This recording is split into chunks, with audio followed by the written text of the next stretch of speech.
అందరికీ నమస్కారం. ఈరోజు నా స్పెషల్ గెస్ట్ ఎవరు అంటే సక్సెస్ఫుల్ ఆంట్రప్రెన్యూర్ అలాగే signature studios founder Mahendra Kumar garu మనతో పాటు ఉన్నారు. ఆయన జీవిత జర్నీని ఆయన మాట్లాడి తెలుసుకుందాం. మహేంద్ర కుమార్ గారు నమస్కారం అండి. నమస్తే అంజలి గారు. ఇప్పటివరకు ఎన్నో సక్సెస్ఫుల్ ఆంట్రప్రెన్యూర్స్ని కూడా నేను ఇంటర్వ్యూ చేయడం జరిగినప్పటికీ మిమ్మల్ని ఇంటర్వ్యూ చేయడం సంథింగ్ స్పెషల్ ఫర్ మీ. చాలా తక్కువ మందికి వాళ్ళ బాస్ని ఇంటర్వ్యూ చేసే అవకాశం దొరుకుతుంది. Thank you so much for your great opportunity. Thank you అండి. యాక్చువల్లీ మీ గురించి మాకు కొంత తెలిసినప్పటికీ సిగ్నేచర్ స్టూడియో వ్యూవర్స్ అందరికీ కూడా మీ గురించి మీ గ్రేట్ జర్నీ గురించి తెలియచేయాలనే ఉద్దేశంతో ఒక సక్సెస్ఫుల్ ఆంటర్ప్రెన్యూర్గా మా అందరికీ పరిచయం, మీ జర్నీలో కొన్ని ఇంపార్టెంట్ ఎలిమెంట్స్ని అడిగి తెలుసుకొని ప్రేక్షకులందరికీ పరిచయం చేద్దాం అనే ఉద్దేశం, ముఖ్య ఉద్దేశం. థ్యాంక్ యూ సో మచ్ అంజలి గారు. యాక్చువల్లీ మీకు ఈ ఇంటర్వ్యూ ఇలా ఇస్తానని ఎప్పుడు అనుకోలేదు. రీజన్ ఏంటంటే 92లో నేను పుట్టిన తర్వాత భూమి మీదకి వచ్చినప్పటి నుంచి జర్నీ అడుగుతున్నట్టుంది. రీజన్ ఏంటంటే జర్నీ అంటే అక్కడి నుంచే స్టార్ట్ అయింది కాబట్టి. ట్రూ.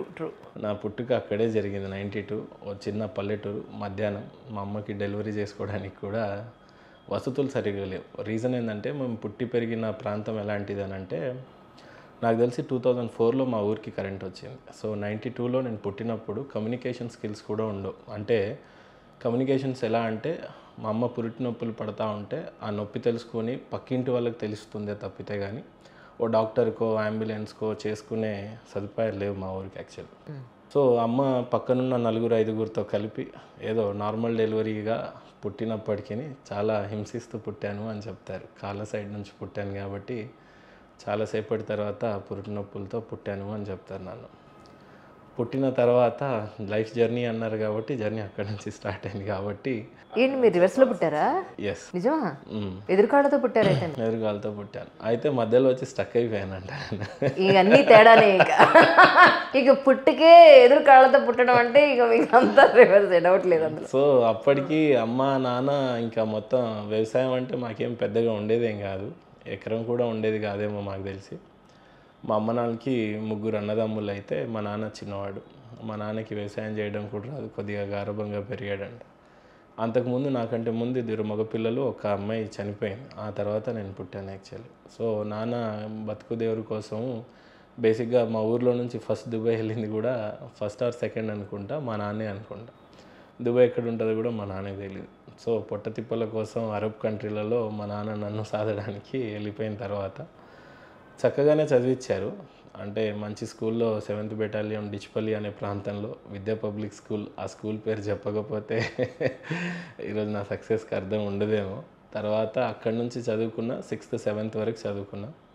7th తర్వాత అనుకోకుండా మా నాన్న రిటర్న్ తిరిగి వచ్చేయటం, నేనేదో చిన్న అమ్మతో చిన్న తగాతం జరుగుంటే 7thలోనే ఏదో సూసైడ్ చేసుకుందాం అన్నట్టుగా ఇంట్లో తలుపేసుకుంటే మా నాన్న 3 అవర్స్లో దుబాయ్ నుంచి వచ్చేసారు పాపం. ఆ తర్వాత ఒక్కడే కొడుకు కదా, తిరిగి వెళ్ళలేగా మా నాన్న ఇక్కడే నన్ను బాగా చూసుకోవాలని ఇక్కడే ఉన్నాడు. ఆగండి, అక్కడే ఆగండి. ఎందుకు సూసైడ్ చేసుకోవాలనుకున్నారు? అసలు ఏమైంది? అది కావాలి ఇప్పుడు. కావాలి. ఎందుకు అంటే ఏ ఏజ్లో? యాక్చువల్లీ 7th క్లాస్లో నాకు క్రికెట్ అంటే పిచ్చి ఎక్కువ. అచ్చా. అయితే నేను చదువుకునేది ప్రైవేట్ స్కూల్లో కాబట్టి మాకు అక్కడ గ్రౌండ్స్ ఉండవు. అంటే విద్యా పబ్లిక్ స్కూల్లో నేను చదివేటప్పుడు పెద్ద గ్రౌండ్స్ ఏమి ఉండేవి కావు. ఇక గేమ్స్ అంటే August 15th లేకపోతే January 26th నాడే ఉండేది. అప్పుడు నేను ఊర్లోకి వచ్చినప్పుడు గవర్నమెంట్ స్కూల్ ఉండేది మా ఊర్లో. అక్కడ పిల్లలు క్రికెట్ చాలా బాగా ఆడుతుంటే చూడడం కూడా ఇష్టమే. అప్పుడు మా ఇంట్లో టీవీ కూడా ఉండేది కాదు. 3 kilometers దూరం వెళ్తే ఒక ఊర్లో టీవీ ఉండేది. అక్కడ క్రికెట్ చూసి వస్తుంటే ఆడిన తర్వాత చూసిన తర్వాత ఇండియా క్రికెట్ మ్యాచ్ అయిపోయిన తర్వాత ఇంటికి 7:30 8కి రీచ్ అయ్యాను. అప్పుడు అమ్మ సైకిల్ మీద ఉన్న నన్ను చూసి చాలా కొట్టింది. ఇక్కడ పోయావు, అడ్రస్ లేకుండా పోయావు. ప్రైవేట్ స్కూల్లో చదువుకుంటే పిల్లల్ని అమ్మలు తల్లులు కొద్దిగా బాగా ప్యాంపర్ చేసి పెంచుతూ ఉంటారు కదా, మిగతా వాళ్ళతో కలవనీయకుండా ఏమన్నా పికప్పింగ్ డ్రాపింగ్ అన్నీ.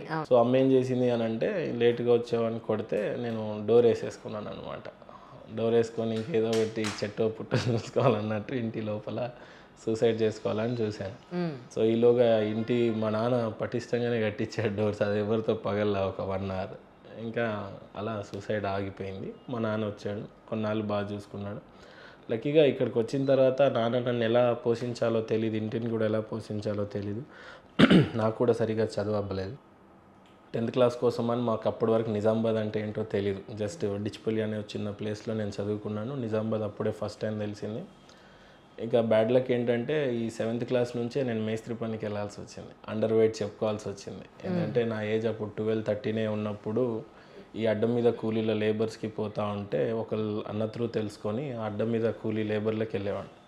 ఇంకా అండర్ ఏజ్ ఉంటే కొంతమంది తీసుకెళ్లారు, కేసులు అవుతాయి అది ఇది అని అంటే నేను 16 ఏజ్ నాది, 17 ఏజ్ అంతా అబద్ధాలు చెప్తే కూలీకి తీసుకెళ్ళేవాళ్ళు. అప్పుడు చిన్నపిల్లలకి ఒక కూలీ అని పెద్దవాళ్ళకి ఒక కూలీ ఉంటుందని కూడా నాకేమీ తెలీదు. సో నాకు ఆ మాలు ఎత్తటం కానీ ఆ ఇటుకలు ఎత్తటం కానీ అదంతా డైరెక్ట్గా తల మీద పెట్టేసుకుంటే తెలీదు. సో ఒక 7-8 రోజులు అలా వెళ్తుంటే అది అలా డైరెక్ట్ హెడ్ మీద పెట్టుకుంటే ఆ నొప్పి అదంతా చూసుకుంటూ ఏదో కాలం అలా గడిపేసుకుంటూ SC ST గురుకుల హాస్టల్స్లలో చదువుకున్నాం. అప్పుడు సదుపాయాలు కూడా ఉండేవి కావు, బెడ్స్ ఉండవు, మ్యాట్రెస్ ఉండవు, లైట్స్ ఉండవు. ప్రభుత్వానికి చెప్పాలో అది ఎవరికి చెప్పాలో ఆ రోజులు మాకే తెలుసు ఎలా గడిపామనేది.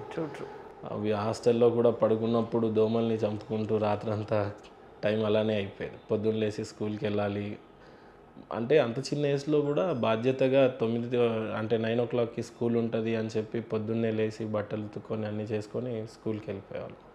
తీరా 10th క్లాస్లో నా జీవితంలో ఏది సవ్యంగా జరగదు అని అన్ని కొన్నిసార్లు నేను అప్పట్లో నమ్మేవాడిని. ఇప్పుడు చాలా బాగుంది కానీ అప్పుడు బాగుండేది కాదు. అందరికి హాల్ టికెట్ వచ్చినాయి. ఏపీ ఉమ్మడి రాష్ట్రంలో ఉన్న స్టేట్స్ అందరికీ హాల్ టికెట్స్ వచ్చినాయి, 7గురికే రాలేదు. అందులో నేను ఒక బ్యాడ్ స్టూడెంట్ అని అనుకుంటా, టాపర్నేం కాదు. ఎందుకంటే నేను 7th నుంచి డైరెక్ట్ 10thకి జంప్ చేసిన 2 years నేను లేబర్ పని చేసుకుంటూనే ఉండిపోయినా. సో ఆ తర్వాత నా హాల్ టికెట్ రాకపోయేసరికి అసలే అంతంత మాత్రం చదువులు అనుకున్న టైంలో హాల్ టికెట్ రాలేదు. ఇంకా మా అందరికీ ఏముంటుందంటే అందరికీ ఎగ్జామ్స్ అయిపోయినాయి, మాకు స్పెషల్గా కలెక్టర్ ఆధ్వర్యంలో ఎగ్జామ్స్ పెట్టారనమాట 10th క్లాస్. అందరితో పాటు రాసుంటే ముందున్న పేజ్ బుక్ని చదివేయచ్చు కదా, రాసేయచ్చు కదా, ఎలాగో బయటపడకపోతామా అనుకున్నాం. కాస్త స్పెషల్గా రాయాల్సి ఫస్ట్ డే పేపర్ ఇవ్వగానే ఇన్విజిలేటర్ అంటది, మీరు చాలా అదృష్టవంతులు, అట్లీస్ట్ మీకు ఈ 14 days చదువుకోవడానికి టైం దొరికింది, హాల్ టికెట్ లేట్ రావటం వల్ల, సో మంచి స్కోర్ చేయాలి మీరు అందరూ అని చెప్పి పేపర్లు ఇచ్చారనమాట. సో మనం అనుకున్నాం ఇంకా వెనక ముందు ఎవరు లేరు కాబట్టి ఖచ్చితంగా డిపెండెన్సీ ఎవరి మీద ఉండదు. నేనేమో తెలుగులో చాలా వీక్, చూసి చదవటం వచ్చు కానీ రాయటం అప్పటి నుంచే రాదు, నాకేంటో తెలియదు. ఇప్పుడు కూడా రాదు తెలుగు. నేను అక్షరాన్ని గుర్తుపట్టాలి అంటే బట్టి పట్టాలి. యాక్చువల్లీ తెలుగు నేను చదివేయగలను, మొత్తం పేపర్ చదివేయగలను, రాయలేను. అది మా అని తెలుసు, యా అని తెలుసు, షా అని తెలుసు, కానీ షా అనేది గుర్తు చేసుకోవాల్సి వస్తుంది. చదివేటప్పుడు షా వచ్చేస్తుంది, మళ్ళీ రాసేటప్పుడు రాదు. లక్కీగా ఫస్ట్ డేనే తెలుగు ఎగ్జామ్ ఉండింది, ఎలా బయటపడాలో తెలియక కొంత కష్టపడి అయితే ఎలాగోలాగా రాసాం. అన్ని జస్ట్ పాస్ మార్క్సే వచ్చినాయి. హిందీలో 23కి పాస్ అనుకుంటే 23 వచ్చాయి, మిగతా అన్ని 35 అనుకుంటే 36, 37 అలా వచ్చాయి. ఒక ఇంగ్లీష్లో మాత్రం 54 వచ్చినాయి. అట్లా జస్ట్ బార్డర్ మార్క్స్తో పాస్ అయ్యి బయటపడిపోయాను. ఆ తర్వాత ఇంటర్మీడియట్ చదువులు చదువుతున్నప్పుడు కొంత క్రికెట్ మ్యాచ్లు అని అవని ఇవని, మా కెమిస్ట్రీ సార్ అనుకుంటా, జీవితంలో మళ్ళీ మళ్ళీ పుట్టాము, ఏదైనా హిస్టరీ ఒకేసారి మేక్ అనేది ఉంటుంది, ఎక్స్పెషల్లీ బాల్యంలో మీ తల్లిదండ్రులు మీకు చెప్పాలి లేదా మీ గురువులే చెప్పాలి, మీకు ఎవరు చెప్పరు. లక్కీగా మీరంతా చిన్న పల్లెటూరు నుంచి వచ్చారు కాబట్టి మీకు తల్లిదండ్రులు ఇంత మోటివేట్ చేయరు నాన్న, ఏమైనా గురువులుగా మిమ్మల్ని మేమే తీర్చిదిద్దగలగాలి, మీరు రేపు చెడిపోతే కనుక దానికి కారకం ఈ గురువే అవుతాడు తప్పితే కానీ మీ తల్లిదండ్రులు అవ్వరు, బికాస్ వాళ్ళు చదివితే కదా మీకేమైనా చెప్పడానికి అని అన్నాడు. ఆ మాట నిజంగానే నాకు చాలా బాగా అనిపించింది. నిజమే కదా, నేను చెడిపోయినా కూడా నా గురువుకే నేమ్ వస్తుందేమో అనుకున్నాను. అంటే ఇంకా ఆయన చెప్పిన తర్వాత చాలా గుడ్ బై అయిపోయాను. ఇంకా నాకు 75కి 75 రావడం స్టార్ట్ అయినాయి, మ్యాథ్స్ కానీ ఫిజిక్స్ కానీ కెమిస్ట్రీ కానీ, అంత బాగా ఇదయ్యాను. సో ఇంకా ఆ రోజుల్లో క్రికెట్ టోర్నమెంట్స్ ఇవన్నీ, క్రికెట్ పిచ్చి ఉండేది, క్రికెటర్ అవ్వాలనుకున్నాను, క్రికెటర్ అవ్వలేకపోయాను. కానీ మార్క్స్ మాత్రం చాలా బాగా వచ్చి ఇంటర్మీడియట్ అనేది ఫినిష్ అయిపోయింది. ఇక్కడ వరకు లైఫ్ అంతా చాలా బాగుంది. మళ్ళీ ఈ గ్యాప్లో మా నాన్న రిటర్న్ మళ్ళీ దుబాయ్ వెళ్ళాడు. యాక్చువల్లీ మళ్ళీ బాగా చదువుకుంటున్నాడు, కొడుకు ప్రయోజకుడు అవుతాడన్న ఆశతో వెళ్ళాడు. అప్పుడు నేను ఒక బిజినెస్ మ్యాన్ అవ్వాలని ఇంటర్మీడియట్లో వాళ్ళ మీద ఒక ప్రపోజల్ పెట్టాను. నేను కనుక ఇంటర్మీడియట్ పాస్ అయితే మీరు 25 lakhs నా మీద ఇన్వెస్ట్ చేయాల్సి ఉంటుంది, లేదు అని అంటే నేను చదవను అని. అయితే హార్వెస్టర్ మిషన్ అని ఉంటుంది, వరి కొత్త మిషన్ అంటే ఈరోజు అందరికీ బాగా పరిచయం అయిపోయింది. కానీ అప్పుడు 2012, 11, 13 ఆ పీరియడ్లో మనము పంజాబ్ నుంచి ఇంపోర్ట్ చేసుకొని రైతులకు ఇక్కడ లీజ్కి ఇచ్చి చేసేవాళ్ళు. నేనేమనుకున్నా అది బెస్ట్ బిజినెస్ అవుతుంది, నిజామాబాద్ డిస్టిక్లో చాలా తక్కువ మందే తీసుకున్నారు, ఇప్పుడు మనం తీసుకుంటే మంచి బిజినెస్ చేయొచ్చు అని. మా నాన్నకి అప్పుడప్పుడే పెద్ద ఇన్కమ్ సోర్సెస్ ఏమీ లేవు, కానీ అప్పటికే పెద్ద ఇల్లు కట్టేసి ఒక 2-3 ఎకర్స్ ల్యాండ్స్ అట్లా సమకూర్చేసి ఉన్నాడు. సో ఖచ్చితంగా ఎకరం పొలం అమ్మైనా సరే నాకు ఆ మిషన్ కొనివ్వాలి, సో ఒక 20 lakhs అయితే మీరు ఇన్వెస్ట్ చేయాల్సి ఉంటుందని చెప్తూ బ్లాక్మెయిల్ చేస్తూ ఆ హార్వెస్టర్ మిషన్కి టెండర్ వేసాను. మా అమ్మ కొద్దిగా చాలా మంచిది పాపం, అంటే డిసైడ్ అయిపోయింది ఖచ్చితంగా కొనివ్వాలి వీడికి అని అన్నది. ఫైనాన్షియల్ ప్రాబ్లమ్స్ వల్ల కుదరకపోయేసరికి నేను అమ్మని రాత్రి అయితే ఇంటికి రానిచ్చేవాడిని కాదు, బయట నుంచి డోర్ పెట్టేసేవాడిని. అమ్మని రోడ్డు మీదనే పడుకోను, నా డబ్బులు నాకు సమకూర్చిన రోజునే ఇంటికి రా అని తెలియని వయసులో అలా ఇబ్బంది పెట్టేవాడిని.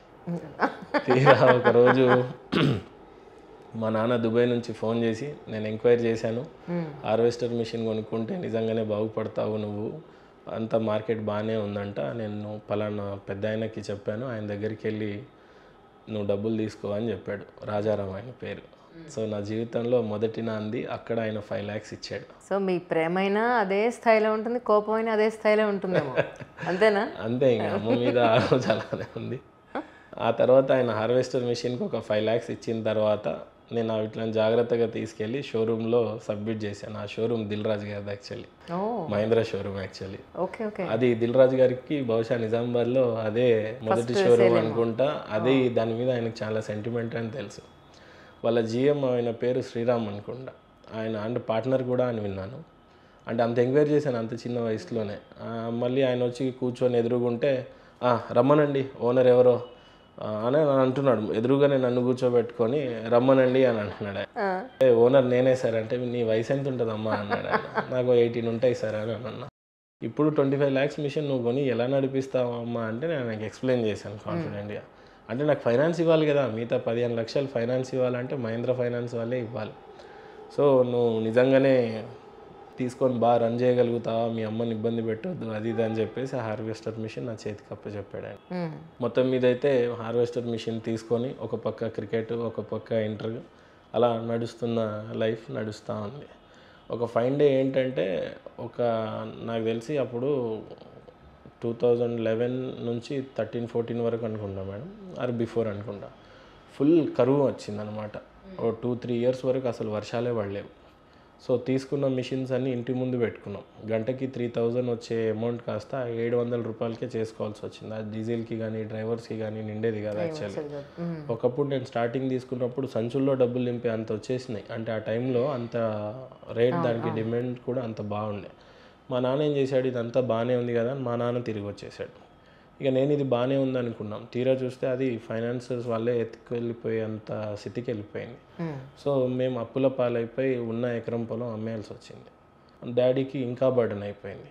చేతిలో 2 ఆడపిల్లలు ఉండే. మీ తర్వాత 2 ఆడపిల్లలు. సో మళ్ళీ 2 ఆడపిల్లల్ని ఆయన ఎలా పెంచాలి, ఎలా పెళ్లి చేయాలి, ముందు నా ఎడ్యుకేషన్ ఎలా కంప్లీట్ చేయాలి అనే డిప్రెషన్ ఆయనకు ఉండింది.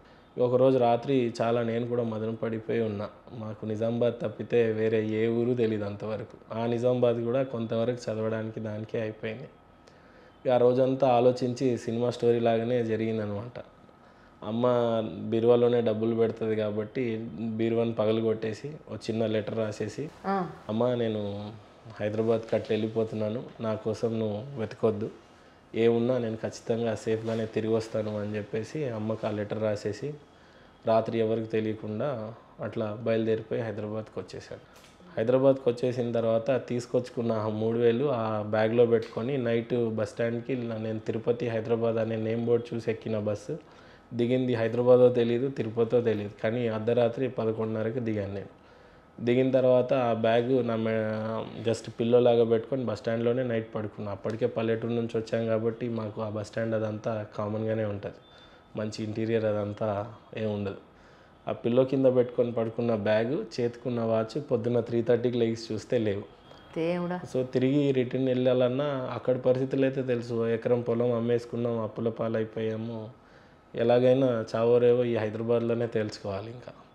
సో అట్లా కొంత మధ్యాహ్నం అవుతుంది, 1 day అవుతుంది, 2 day అవుతుంది, ఇంకా డబ్బులు లిటరలీగా బెగ్ చేసుకొనే మీరు కాలం గడపాలన్నది. అలా లిటరల్లీ నేను బెగ్ చేసుకున్నా 2-3 days అలానే చేసుకుంటూ చాలా ఏడ్చేవాడిని. అమ్మ గుర్తుకొచ్చేది, నాన్న గుర్తుకొచ్చేవాడు. చుట్టూ చూస్తే చుట్టాలు ఉండేవాళ్ళు కాదు, ఫ్రెండ్స్ ఉండేవాళ్ళు కాదు, అంటే గైడ్ చేసేవాళ్ళు ఉండేవాళ్ళు కాదు. ఇంకా ఎవరు గైడ్ చేయనప్పుడు ఏముంటుంది, పొట్ట చేతిలో పట్టుకున్నాక మనమే దారులు వెతుక్కోవాలి ఇంకా. అలా వెతుక్కుంటూ ట్యాంక్ బండ్ మీద సైడ్కి వచ్చాను అనమాట. ట్యాంక్ బండ్ సైడ్ నైట్ పడుకుంటే అక్కడ పోలీసులు కొట్టేసేవాళ్ళు, ఇక్కడ రైట్ టైం పడుకోవద్దు, మీరు ఇక్కడ కనిపించొద్దు అని చెప్పేసి. బట్ ఏదైనా ట్యాంక్ బండ్ పరిసర ప్రాంతాల్లోనే ఫుడ్ దొరికేది, అక్కడే పడుకునేవాళ్ళం. ఇక నైట్లో దోమలు కొడితే మీ చెయ్యి మీద ఇంత బ్లడ్ వచ్చేసేది. ఆ స్మెల్ కూడా చెయ్యికి ఇదిరాక కింద గ్రాస్లోనో గడ్డిలోనో చేసుకునేవాళ్ళం. నా అదృష్టం బాగుండి మా కెమెరామెన్ మనీ లాంటి వాడే ఒకడు బాగా టక్ చేసుకొని వచ్చారు. ఆయన పేరు సంతోష్. ఇప్పుడు తెలుసుకున్నాను, అప్పుడు తెలియదు ఆయన పేరు. చూడ్డానికి బాగున్నావు కదమ్మా, ఎందుకు ఇలా చేస్తున్నావు, చాలామంది ఇట్లా మహారాష్ట్ర నుంచి వచ్చి డబ్బులు పోయినాయి, బస్ ఎక్కుతాం, ఇదే అంటారు స్టోరీ. నీలో జెన్యూనిటీ ఉంటే చెప్పు, నీది ఎక్కడో చెప్పు అడ్రస్, నేను నీకు ఇంటికన్నా పంపిస్తా, లేదు ఇక్కడే సెట్ చేస్తా అన్నాడు.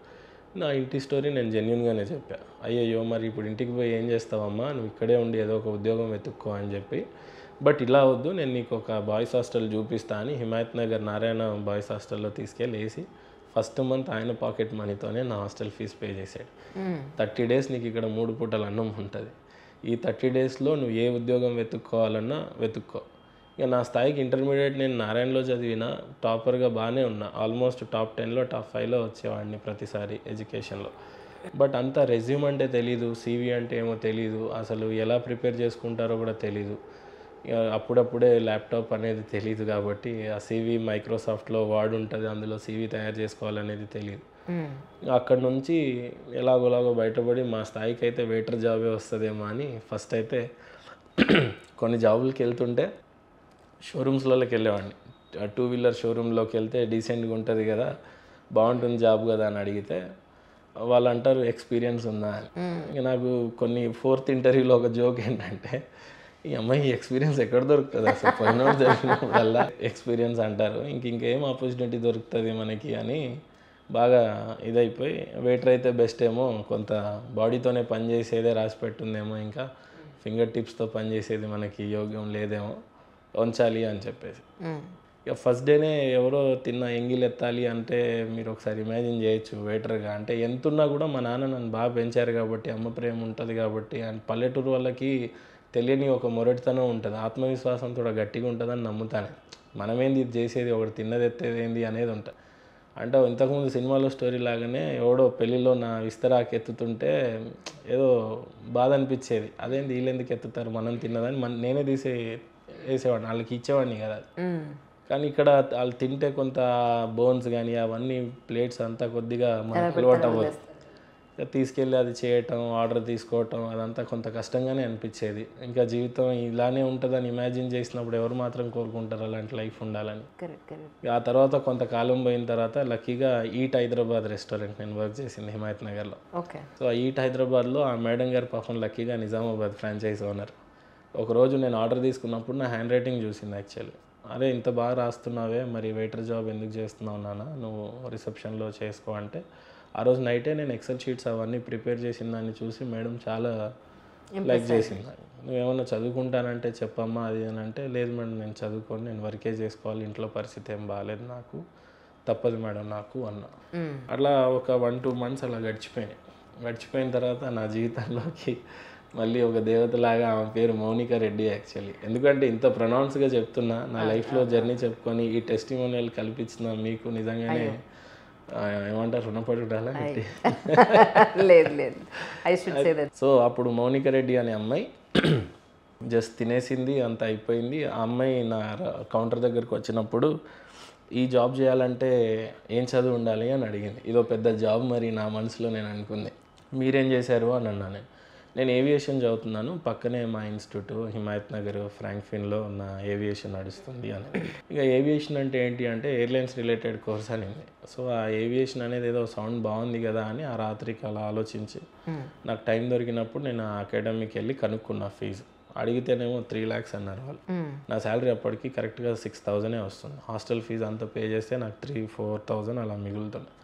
మా మామయ్య వాళ్ళు వీళ్ళు కొంతమంది బయట దుబాయ్లో పనిచేస్తూ ఉంటారు, వాళ్ళు కూడా లేబర్స్ లాగానే పనిచేస్తారు. వాళ్ళందరికీ అబద్ధాలు చెప్పాల్సి వచ్చింది, నేను మోసాలు చేయాల్సి వచ్చింది. ఎక్కడో జాబ్ వచ్చింది, ఇంత కడితే ఇంత వస్తుంది, మీకు ఇన్ని రోజులలో తిరిగి కట్టేస్తానని చెప్పి మొత్తం మీద ఒక 60-70 వేలు జమ చేసి ఇటు హైదరాబాద్ ఓనర్ని చదువుకుంటావా అని అడిగారు కదా మేడం, ఒక 20,000 మీరు ఇవ్వండి అని అంటే, అదేంటో మరి ఆ రోజు ఆ మేడం జాబ్లో నుంచి తీసేసింది. ఇంకా తీసేస్తే నన్ను మళ్ళీ నేను వేరే జాబ్ వెతుక్కుంటే నా పరిస్థితి చాలా కష్టంగానే ఉండింది. అప్పుడు హాస్టల్ ఫీజు కట్టలేక కొన్ని రోజులు మళ్ళీ అట్టపెట్టెల మీద పడుకొని, అప్పటికి 70,000 దొరికాయి. మళ్ళీ ఆ 70,000 కరెక్ట్గా అడ్మిషన్ ఫీజు కట్టాలి. లేదు కొంత ఒక 10,000 ఖర్చు చేసినా కూడా మళ్ళీ ఎక్కడ కూడా నాకు అడ్మిషన్ దొరకదు. సో ఫస్ట్ అయితే అడ్మిషన్ తీసుకున్నాక తెలిసింది నాకు గ్రూమింగ్ మ్యాండేటరీ ఏవియేషన్లో అన్నారు. బ్లేజర్స్, సూట్స్, క్లీన్ షేవింగ్ ఇదంతా అనేసరికి ఇదేంటి అసలు ఇలా జరిగింది ఏంటి? ఆ బ్లేజర్స్ వెళ్ళి చూస్తేనేమో ఒక్కొక్కటి 20,000, 30,000, 10,000, 15,000, 5,000 ఒక్కొక్కలా ఉన్నాయి అవన్నీ. మళ్ళీ ఆ ఇన్వెస్ట్మెంట్ ఎక్కడి నుంచి తేవాలో తెలియక లక్కీగా మళ్ళీ కొంతమందికి అబద్ధాలు చెప్పి కొంత ఎక్కడో సమకూర్చుకొని మొత్తం మీద అడ్మిషన్ తీసుకొని మళ్ళీ బాయ్స్ హాస్టల్లోనే జాయిన్ అయ్యి, ఇక అక్కడ నారాయణగూడ నుంచి హిమాయత్ నగర్ అంటే ఆల్మోస్ట్ ఒక 3-4 కిలోమీటర్స్ డిస్టెన్స్ ఉండేది. 3 రూపీసే బస్ టికెట్, కానీ ఆ 3 రూపీస్నే సేవ్ చేయడానికి ఇంకా డైలీ అప్ అండ్ డౌన్ చేసేది. బ్లేజర్ వేసుకుంటే లోపల ఫుల్ స్వెట్ వచ్చేసేది. అప్ అండ్ డౌన్ చేసుకుంటూ మొత్తం మీద ఏవియేషన్ ఒక 6 మంత్స్ వరకు ఒక కొలిక్కి తీసుకొని వచ్చాను. 6 మంత్స్ తర్వాత వాళ్ళు మళ్ళీ ఫీజులు అడగడం స్టార్ట్ చేశారు, టార్చర్ చేసేసారు. ఒక పక్క చదువు దొరకనోడికి చదువు విలువ దొరికితే ఎంత బాగుంటుందో, ఆ పుస్తకాల్లో నుంచి కొంతమంది కమ్మటి వాసన వస్తుంటే నాకు ఇదే భవిష్యత్ అని నాకు అప్పుడే తెలిసింది. ఇది చదువు కనుక లేకపోతే చాలామంది కొన్ని స్పీచ్లు చూసేవాళ్ళం మనం అప్పట్లో. అంబేద్కర్ చెప్తాడు, పేదవాళ్ళకి ఏదన్నా ఒక విద్య ఉంది, అది పేదవాడికి ఏమన్నా ఉంది అని అంటే ఆయుధం అది కేవలం విద్యతోనే సాధ్యం అని అంటాడు. అప్పుడు నాకు నిజంగానే అర్థమైంది. అంటే ఇప్పుడు మనం చదువుకోకపోతే జీవితాంతం ఇదే వేటర్లో ఉంటాము. పక్కన ఏవియేషన్ చేస్తున్నప్పుడు రిచ్ కిడ్స్ అందరు నా పక్కన కూర్చుంటున్నప్పుడు ఒక్కొక్కళ్ళు హార్లీ డేవిడ్సన్ బైక్స్ వేసుకునేవాళ్ళు, మంచి మంచి బెంజ్లో వచ్చేవాళ్ళు, తల్లులు దించేసేవాళ్ళు. ఇవన్నీ ఈ 1-2 ఇయర్స్లో మా అమ్మ నన్ను ఎప్పుడు చూడడానికి రాదు నాకు తెలిసి. ఇంకా నేను తిరిగి మా ఊరికి ఎప్పుడు వెళ్ళలేదు. కమ్యూనికేషన్ లేదా? ఇంకా ఏం లేదు, అంత సోమత లేదు మాకు. యాక్చువల్గా ఒక ఫోన్ కొనుక్కోవాలంటే కాయిన్ బాక్స్లో నుంచి వేసి అమ్మకు ఫోన్ చేసి నేను బాగున్నానని చెప్పుకోవటమే, అంతకు మించి మాకు ఏ కమ్యూనికేషన్ ఉండదు. 6 మంత్స్ పట్టేది, 4 మంత్స్ పట్టేది అమ్మకు ఫోన్ చేయాలి అని అంటే.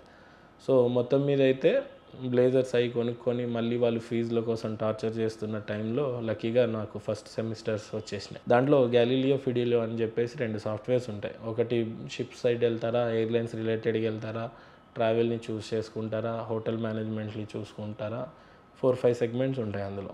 నేను HTCS తీసుకున్నా కంప్లీట్ అన్నిట్లో అని.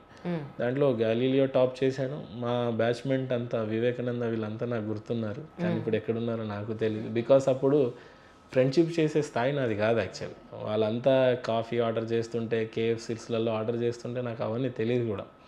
సో వాళ్ళతో ఫ్రెండ్షిప్ నోచుకోలేను నేను. ఎప్పుడు ఒంటరిగానే వెళ్ళాలి, ఒంటరిగానే వచ్చేవాడిని. పక్కోడితో మాట్లాడాలన్నా కూడా భయం వేసేది. ఆ బ్లేజర్స్ అవన్నీ ఉంటే అందరు ప్రొఫెషనల్గానే అనిపించేవాళ్ళు. లక్కీగా నేను టాపర్ అయ్యాను యాక్చువల్లీ. గ్యాలీలియో, ఫిడియోలో నేను Limca world book records crack చేశాను. ఆ తర్వాత మా మేడం అప్పుడు ఫిలిప్స్ ఫెర్నాండెస్ ఇప్పటికీ గుర్తుంది. తను వచ్చి, అబ్బాయి బాగా చదువుతాడు పాపం, ఏమైనా చేయండి కానీ అబ్బాయికి కొంత గ్రూమింగ్కి సంబంధించిన కిట్స్ అని నేనే కొనిచ్చి బాగా చూసుకుంటాను, ఫీజు కొద్దిగా కన్సిడర్ చేయండి అని చెప్పి, మా గ్రూపులు A1, A2 అని బ్యాచెస్ ఉంటాయి. దాంట్లో A1 అనేది మేము సీనియర్స్ ఉండే, A2 బ్యాచ్కి వచ్చేసి నేను ఫ్యాకల్టీగా పంపించారు మా జూనియర్స్కి.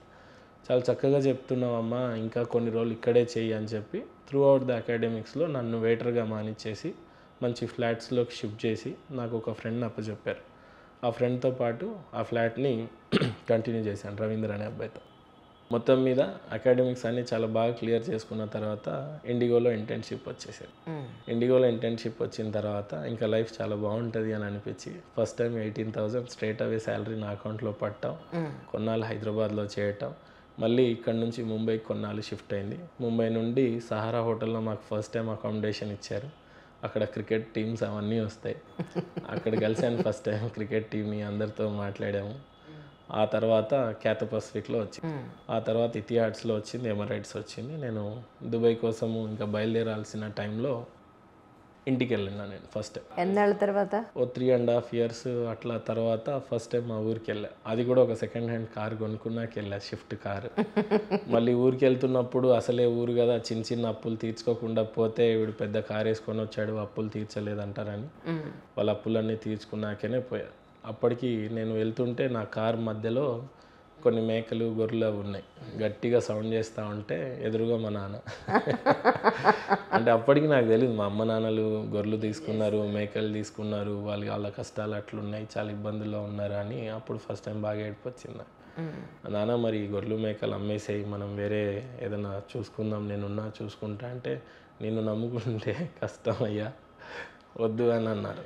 ఆ తర్వాత మా నాన్నకి చెప్పాను, నాకు దుబాయ్కి వెళ్ళే ఆపర్చునిటీ ఒకటి వచ్చింది, కొంత ఒక 50,000 వరకు ఎక్కడైనా సమకూర్చండి, నేను వెళ్ళి బాగా సంపాదిస్తాను, ఏమైనా చేసి ఇవ్వండి అన్నాడు. మా నాన్న చేయలేదు. సో మా బ్యాచ్మెంట్స్ అంతా వెళ్ళిపోయారు, నాకు ఆపర్చునిటీ మిస్ అయిపోయింది. మిస్ అయిపోయిన తర్వాత మళ్ళీ అక్కడిక్కడ నేను ఏదైతే నాగోల్ అనే ప్రాంతంలో ఉన్నా అప్పటికి మా ఇంటి ఓనర్ సత్యనారాయణ యాక్చువల్లీ అంకుల్ ఒక 3 లక్షలు ఇచ్చాడు అన్న. యాక్చువల్లీ నేను అడిగింది 1,00,000 అయితే 3 లక్షలు ఇచ్చాడు. అండ్ లాస్ట్ మినిట్లో 2 lakhs ఉన్నాయి, 1 lakh తక్కువ పడుతూ ఉంటే ఎక్స్పెండిచర్కి సరిపోదేమో, అక్కడికి పోయిన తర్వాత దేశంలో ఇబ్బంది పడతానేమో, కొద్దిగా చూడండి అంకుల్ అని నైట్ అడిగాను ఆయన్ని. లేవమ్మా నీకు ఆల్రెడీ ఉన్నాయి అయితే ఇచ్చేసాను, ఎక్కడన్నా అడ్జస్ట్ చేయన్నాడు. ఆయనకి ఏమనిపించిందో ఏమో, పొద్దున్నే నాకు అప్పటికి మ్యారేజ్ అయిపోయి ఉంది, పాప కూడా ఉంది, అందరిని వదిలేసి వెళ్తున్నావు, 2 months బేబీ కదా, ఎలా ఉంటుందో ఏమో లైఫ్ అని ఏం ఆలోచించాడో ఏమో. పొద్దున్నే అందరు సెండ్ ఆఫ్ ఇవ్వడానికి వస్తున్నప్పుడు ఎయిర్పోర్ట్కి వదిలేస్తున్నప్పుడు నేను ఏడ్చుకుంటూ బయలుదేరా యాక్చువల్లీ, అందరిని వదిలేసి వెళ్తున్నానని. మళ్ళీ పైగా మా వైఫ్ అప్పుడు ఒక్కతే ఉండాలి పాపని తీసుకొని, వెనక ముందు ఎవరు ఉండరు. ఇప్పుడు మీకు ఆడవాళ్ళకి చాలా బాగా తెలుసు, స్నానంకి వెళ్ళాలన్నా పాపని బయటే వదలాలి. ఆ టైంలో కూడా ఆ పాప ఏమైనా చేసుకోవచ్చు, సామాన్లతో ఆడుకొని కింద పడిపోయి.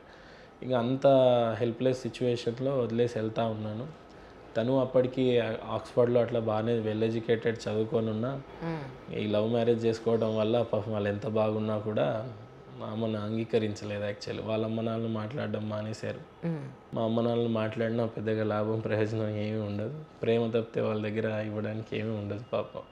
మొత్తం మీద అయితే పొద్దున్నే 9 o'clockకి నేను దుబాయ్కి బయలుదేరాలి అని అనుకున్నప్పుడు ఆయనకి సత్యనారాయణ అంకుల్కి ఏమనిపించిందే, ఆయన పరిగెత్తుకుంటూ వచ్చి మీతో ఇంకో 1,00,000 కూడా ఇచ్చేసాడు. సో దుబాయ్కి వెళ్ళాను నేను అట్లా. సో ఈ క్రమంలో నేను ఇక్కడ ఇండియాలోనే ఒక జాబ్ చేస్తున్నప్పుడు భగవాన్ జట్పాని అనే ఒక పర్సన్, ఒక పాత్ర అక్కడ పనికి వస్తుంది యాక్చువల్లీ. అది ఆయన బిజినెస్ కార్డు మాత్రం ఉంది, అది తీసుకొని నేను దుబాయ్ వెళ్ళిపోయాను. అక్కడ ఎక్కడ ఉండాలో ఏంటో ఏమీ తెలియదు యాక్చువల్లీ. సడన్గా ఫ్లైట్ దిగుతున్నప్పుడు చుట్టూ ఎడారి కనిపిస్తూ ఉంది, సడన్గా బిల్డింగ్స్ మధ్యలో ల్యాండ్ అయింది ఫ్లైట్. బయటకు దిగితే ఒక పాకిస్తాన్ అతను పరిచయం అయ్యాడు. ఆయన నేను చెప్పిన అడ్రస్కి తీసుకెళ్ళాడు. కార్లు 100, 150, 200 స్పీడ్లతో పరిగెత్తుతూ ఉన్నాయి. అసలు అదంతా చూస్తుంటే నిజంగానే ఇక్కడ ఏదన్నా ఆపర్చునిటీ వెతుక్కుంటే జీవితంలో నిజంగానే పెద్ద ఛాలెంజ్ని ఫేస్ చేసే టైం అనమాట. అంటే ఇంత కష్టపడి వచ్చాం, 3 లక్షలు అప్పు చేసి వచ్చాం, ఏం లేకపోతే ఇంక వెనక్కి వెళ్తే మాత్రం చాలా పెద్ద కష్టం అని అనుకొని దిగాం. 2.5 months మేడం, మీరు లిటరల్లీ నమ్మరు, నేను ఇక్కడ నుంచి ఒక 4 జతలు షూ తీసుకొని వెళ్ళాను. అంటే ఆ షూలు చినిగిపోయేంత వరకు తిరిగాను మేడం నేను. దుబాయ్లో ఈ ఇంచ్ తెలుసు నాకు, అంత గోడలు తెలుసు, గోడ కలర్ కూడా తెలుసు, ఒక పోస్టర్ ఆ గోడ మీద ఏముందో కూడా తెలుసు, అంత ఇంచ్ తిరిగాను నేను ఒక్కొక్క గల్లీని. అంటే క్యాబ్లో వెళ్తుంటే స్టార్టింగ్లో వెళ్ళేవాడిని, తొందరగానే నా దగ్గర ఉన్న పాకెట్ మనీస్ అన్నీ అయిపోయినాయి. తీరా చూస్తే నాకు తినడానికి కూడా మిగిలిన డేస్కి వచ్చేసా. ఇక లిటరల్లీ షూస్ వేసుకొని 40-45 degrees ఎండలో బ్లేజర్ వేసుకొని నడుస్తుంటే షూ ఇప్పేస్తే మీకు గ్లాస్ వాటర్ వచ్చేసేది, అంత చెమటలు ఉండేవి దానికి. అలా ఒక్కొక్క ఏరియా మొత్తం తిరిగి ఇంటర్వ్యూస్ ఇస్తూనే ఉన్నాను. అక్కడ లేబర్ వర్క్ మీకు స్పీడ్గా దొరికిపోతుంది, కానీ ఎంప్లాయ్మెంట్ రిలేటెడ్గా, ఎయిర్లైన్స్ రిలేటెడ్గా, లేకపోతే ఏదన్నా స్కిల్ రిలేటెడ్గా ఏ జాబ్ దొరకదు. అది అక్కడికి వెళ్ళిన తర్వాతనే తెలిసింది. ఎవరన్నా లోకల్ పర్సన్ గార్డియన్స్ మీకు సెక్యూరిటీ ఇవ్వాల్సి ఉంటుంది. మన దగ్గర ఇండియన్స్ ఎక్కువగా అక్కడ లేబర్నే చూశాను నేను. ఇంకా కొన్ని షోరూమ్స్లలో మన ఇండియన్స్ ఉన్నా కూడా వాళ్ళు ఇంకొకళ్ళ షూరిటీ మీద ఉంటారు. సో ఎట్టి పరిస్థితుల్లో నాకు షూరిటీ దొరకదని ఆ 2.5 monthsలో తెలిసింది. ఆ తర్వాత నన్ను ఇక్కడ భగవాన్ జట్వాని అనే ఒక పర్సన్ ఎవరైతే నాకు పరిచయమో ఆ బిజినెస్ కార్డ్ ఇచ్చారు నాకు. కనీసం ఆయనైనా కలిస్తే ఏమన్నా జాబ్ వస్తుందేమో అని చెప్పేసి ఆయన దగ్గరికి వెళ్తే అక్కడ ఆయన ఎంట్రీ అదంతా కూడా నాకు అపాయింట్మెంట్ దొరికే పరిస్థితి ఏం లేదు. ఆయన్ని కలవడానికి 9 నుంచి సాయంత్రం 9 వరకు ఉండి ఆయనని పట్టుకుంటే ఆయన నన్ను గుర్తుపట్టలేదు.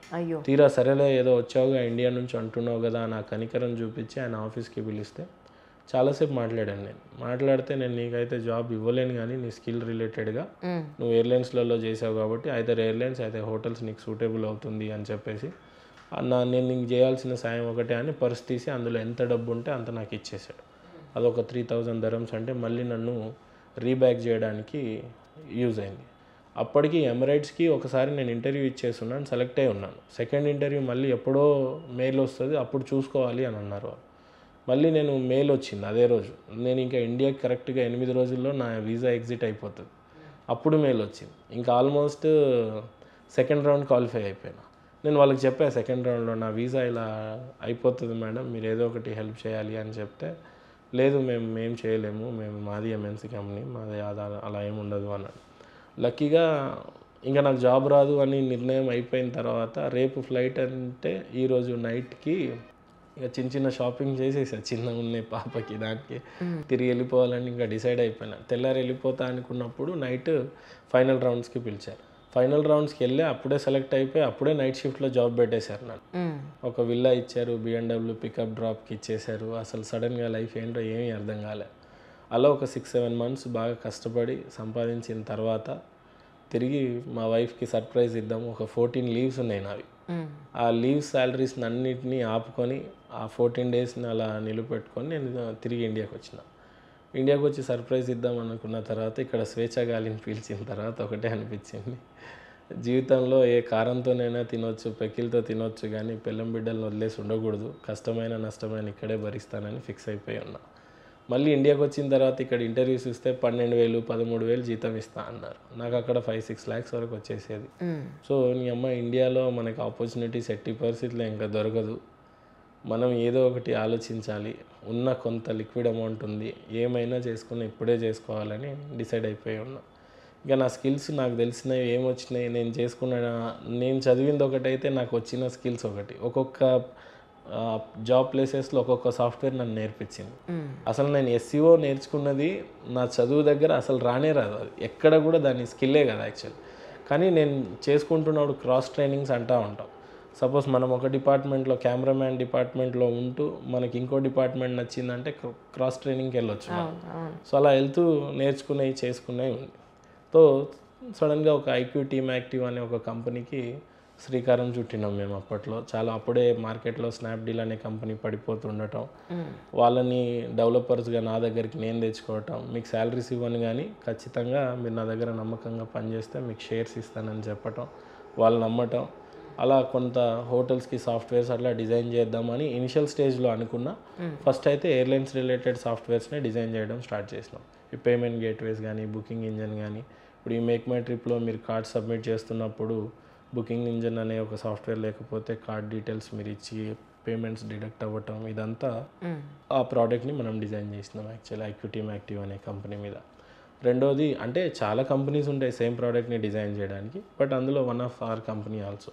మేము గేమ్ చేంజర్ ఎక్కడ అంటే డైనమిక్ రేట్స్ అనేది మేము సృష్టించినాం యాక్చువల్లీ. ఇప్పుడు అన్ని ఎయిర్లైన్స్ ఏం చేస్తాయంటే 10,000 టికెట్స్ ఉంటే 9,000 ఉన్న టికెట్ టాప్ ప్రయారిటీ చూపిస్తారు, లోయెస్ట్ ఫేర్ ఉన్న టికెట్ని టాప్లో చూపిస్తూ ఉంటాం.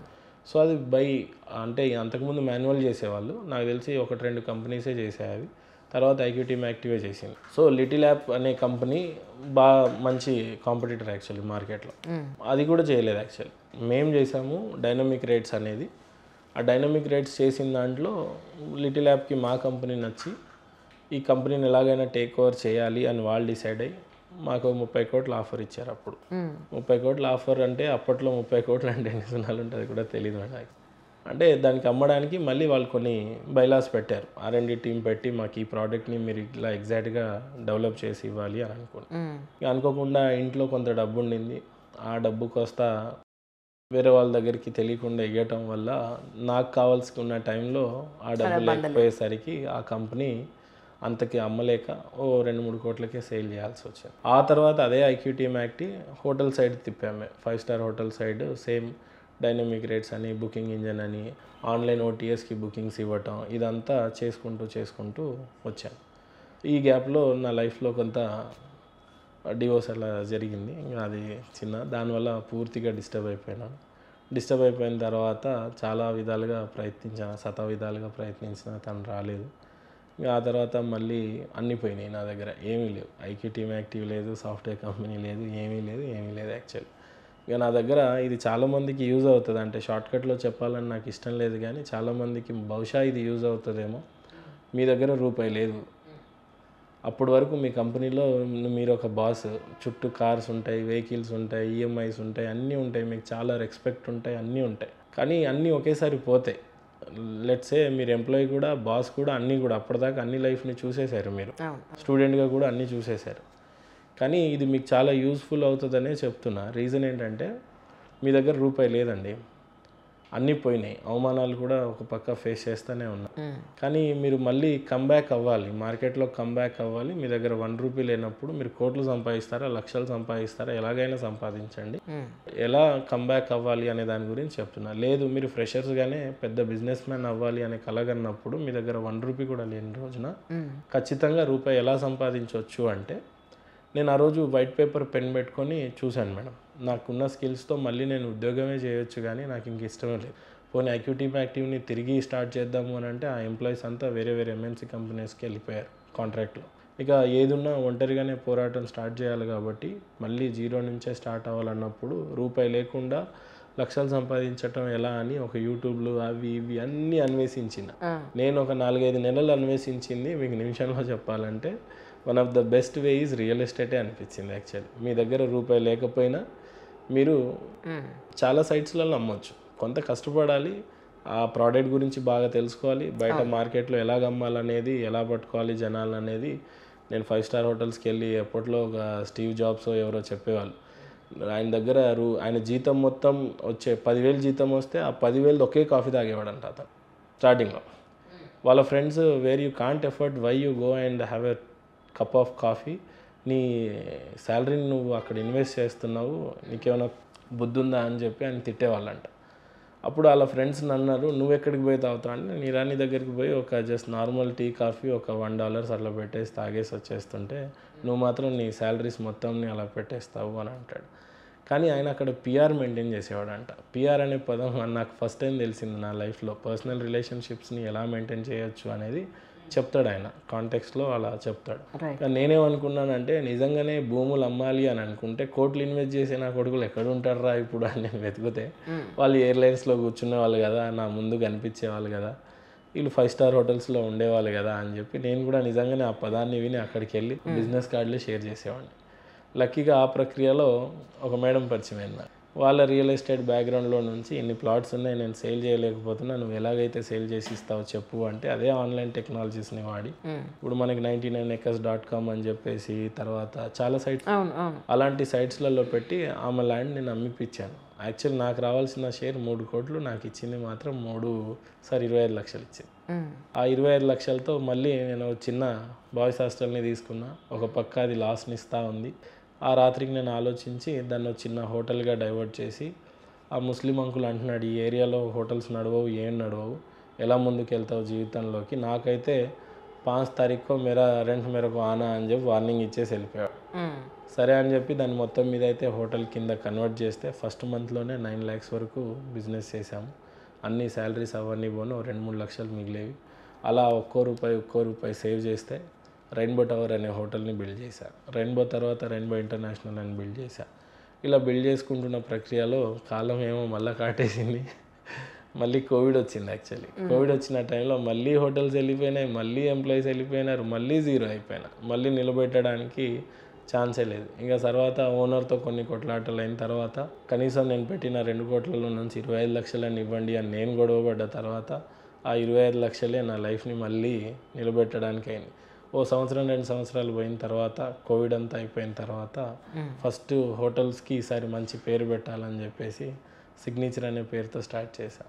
సో ఆ ఒక్క సిగ్నేచర్ హోటలే మళ్ళీ 5 కొనింది. సిగ్నేచర్, ఓక్ by signature, plaza by signature, park by signature, elite by signature అని. ఈ ప్రక్రియలో కోవిడ్లోనే నేను టెక్స్టైల్ ఫ్యాక్టరీ కొంతవరకు స్టార్ట్ చేసి పెట్టుకున్నా. అంటే ఇది తాత్కాలికంగా ఉండదు, పర్మనెంట్గా ఉంటుంది కోవిడ్ కాబట్టి అప్పుడు మాస్కులు, పీపీ కిట్స్ తయారు చేసే టెక్స్టైల్ ఫ్యాక్టరీ నిర్మించుకున్నా. సో మొత్తం మీద మళ్ళీ అన్నిసార్లు పడిపోయినా మళ్ళీ ఈ హోటల్స్, రిసార్ట్స్, టెక్స్టైల్ ఫ్యాక్టరీస్ ఇవన్నీ నిర్మించిన తర్వాత మళ్ళీ ఒక 600 members to 800 members employees comeback అయ్యారు.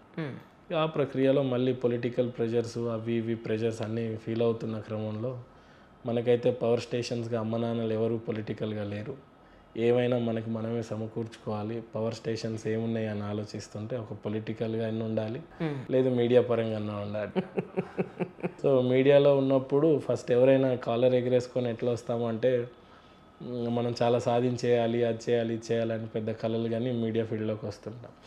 అట్లా రైతు కష్టాలకన్నా చూపించుకోవాలి, లేకపోతే ప్రజా కష్టాలన్నా చూపించాలి. రాజకీయాలు అనేవి నిజంగా మేనిఫెస్టోస్ని డిజైన్ చేస్తున్నారు, వాళ్ళ ప్రామిస్లు వాళ్ళు చేసేస్తున్నారు, అవి నెరవేరుతున్నాయా లేదా అని చూసే క్రమంలో కొన్ని మీడియా ఛానల్స్ పార్టీకి అనుసంధానం అయిపోతున్నాయి, మనం పోటుగాడం అని అనుకొని మార్కెట్లోకి వస్తున్నప్పుడు అప్పుడు ఓపెన్గా చెప్పాలంటే మార్కెట్లో డిజిటల్ మీడియా ప్లాట్ఫామ్స్లో లీడ్ చేస్తున్న ఛానల్స్ నాకు రెండే కనిపించినాయి. ఒక పక్క ఐడ్రింగ్ కనిపించింది, ఒక పక్క సుమన్ టీవీ కనిపించింది.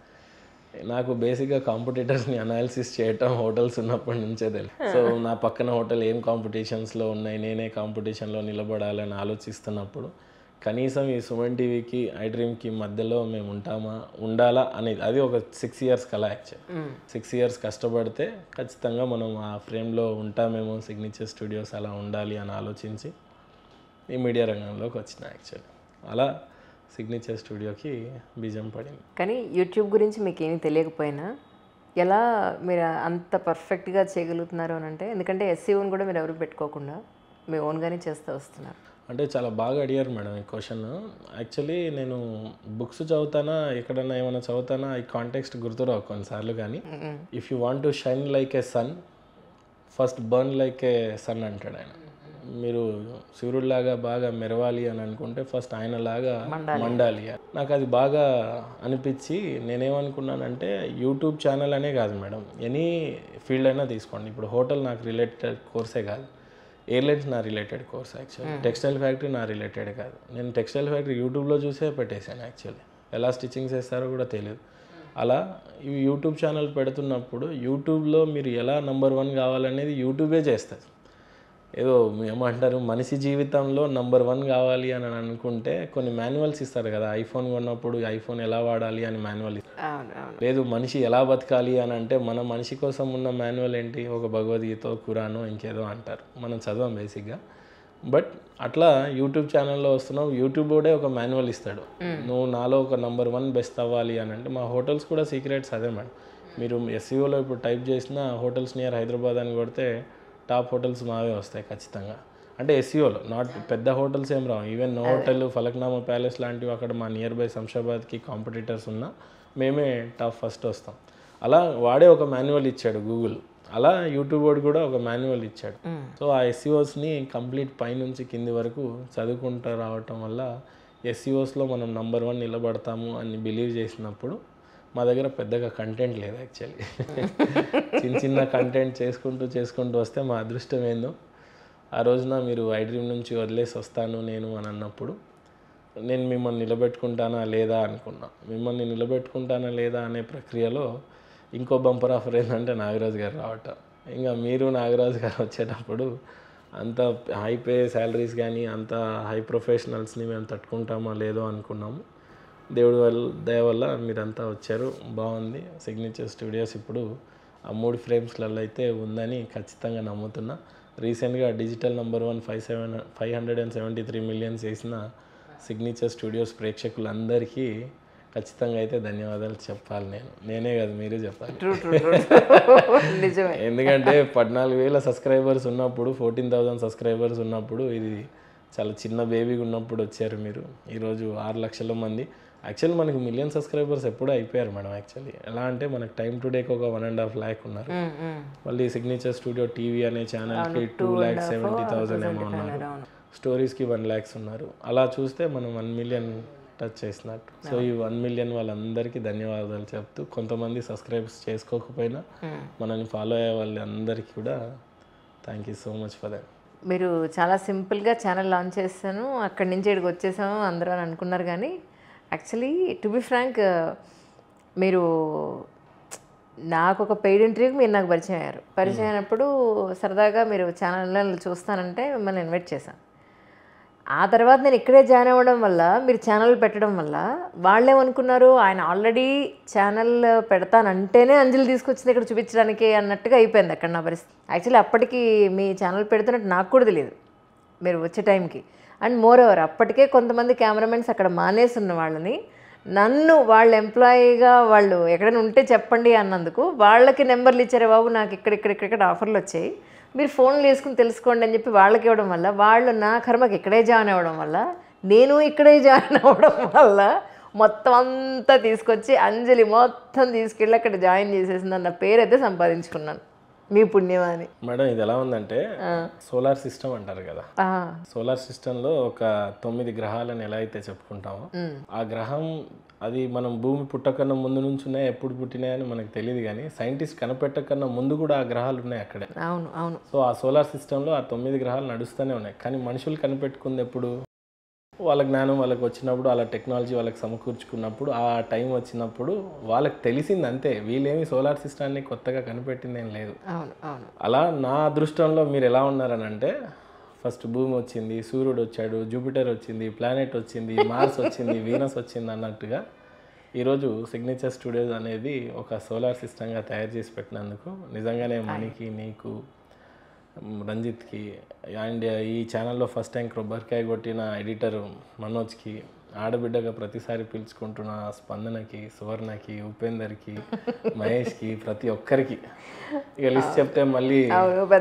అవుతుంది కాబట్టి చెప్పని వాళ్ళందరికీ, ఈవెన్ క్రాంతికి కూడా, కిషోర్ గారైనా face of the channel of Sakshi అని చెప్పుకున్న సువర్ణ ప్రతిసారి కూడా అనర్గళంగా ఓన్లీ వర్క్ మాత్రమే ఫోకస్డ్గా చేసుకొని పోయే సువర్ణ అయినా ఎవరైనా, ఎక్స్పెషల్లీ ఉపేందర్ అసలు స్టార్ట్ చేసిన చాలా చిన్న టైంలోనే చూస్ చేసుకునే గెస్ట్ అయితే వన్ ఆఫ్ ద బెస్ట్ గెస్ట్నే సెలెక్ట్ చేసుకుంటాడు. అలా రాసిపెట్టుంది. అదేందో లక్కీగా ఇక్కడ స్వప్న కూడా ఇరుక్కపోయింది.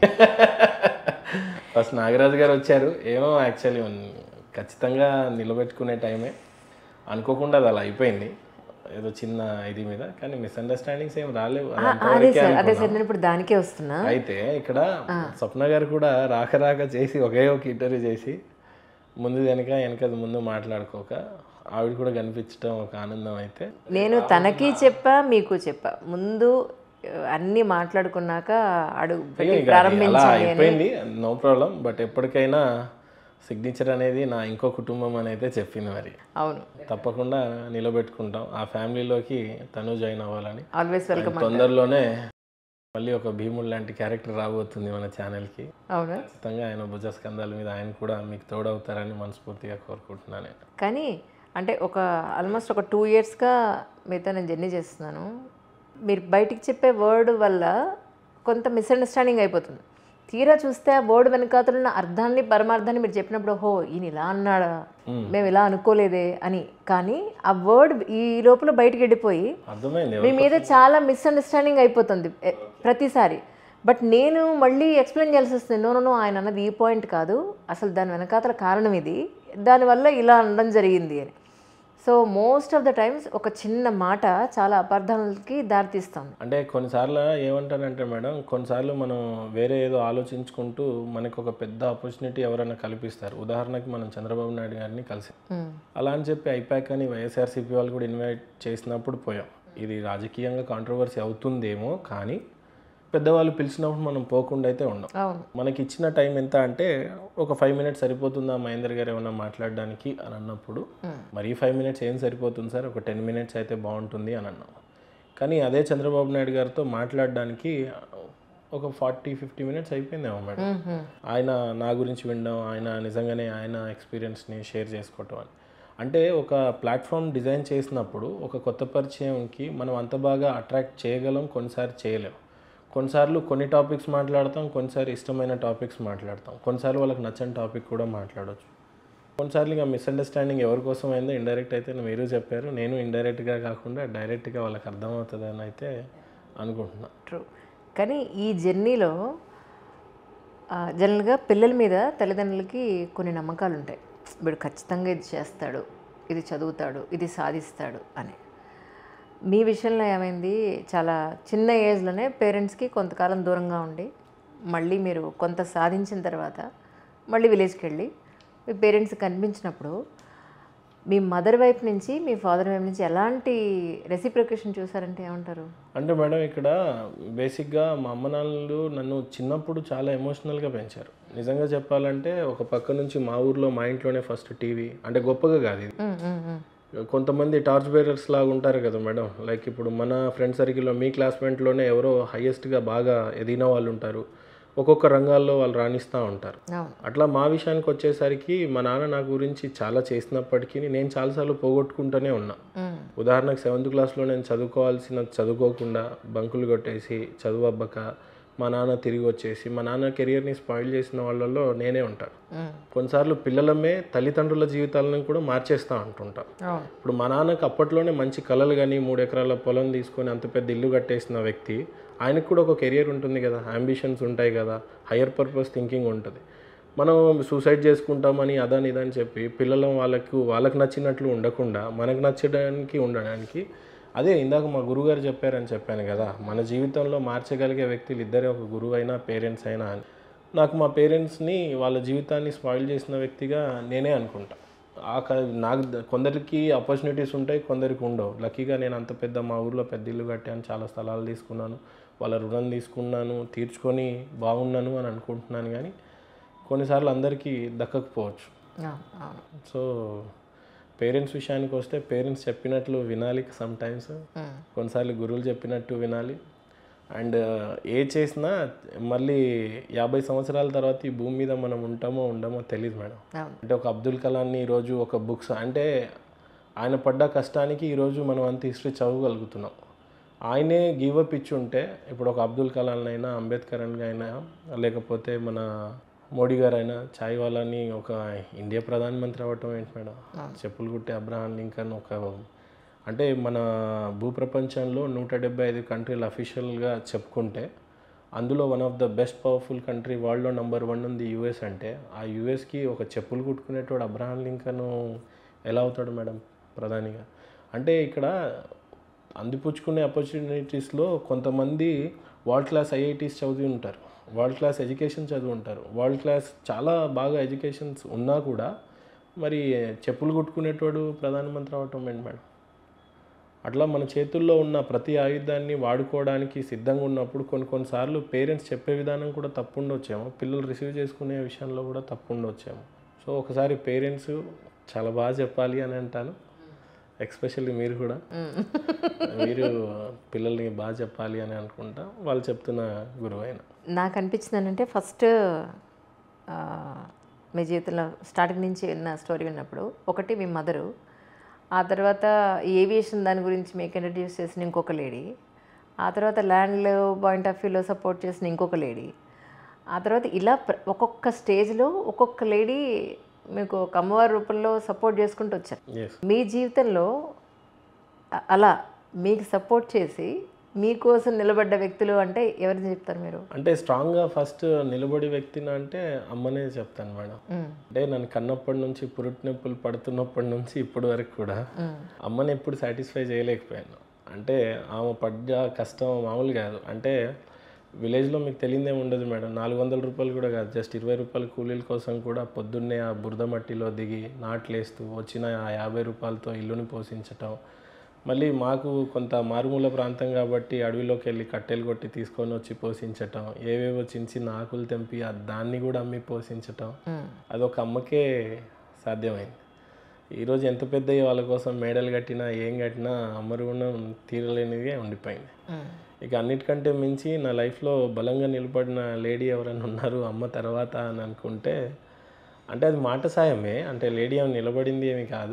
అంటే మీరు ఏం చేస్తున్నారంటే ఏవియేషన్ చదువుతున్నాను అని చెప్పిన తర్వాత అదే నా కెరియర్ అయిపోద్ది అని అనుకోలే. అంటే లైఫ్లో మీరు అన్నట్టే నిజంగానే అమ్మవారి రూపంలో వచ్చి నీ లైఫ్ ఇలా ఉండకూడదు, నీ లైఫ్ నీ కోసం చాలా పెద్దగా నేను రాసుకొని ఉంటుంటే వాళ్ళు పంపించినట్టుగా అనిపించింది. మళ్ళీ ఆ తర్వాత అంత బాగా లేడీస్ ఎవరన్నా లైఫ్లోకి వచ్చి నిలబడ్డారు అని అంటే నేను చెప్పిన రియల్ ఎస్టేట్ ఇది టైంలో.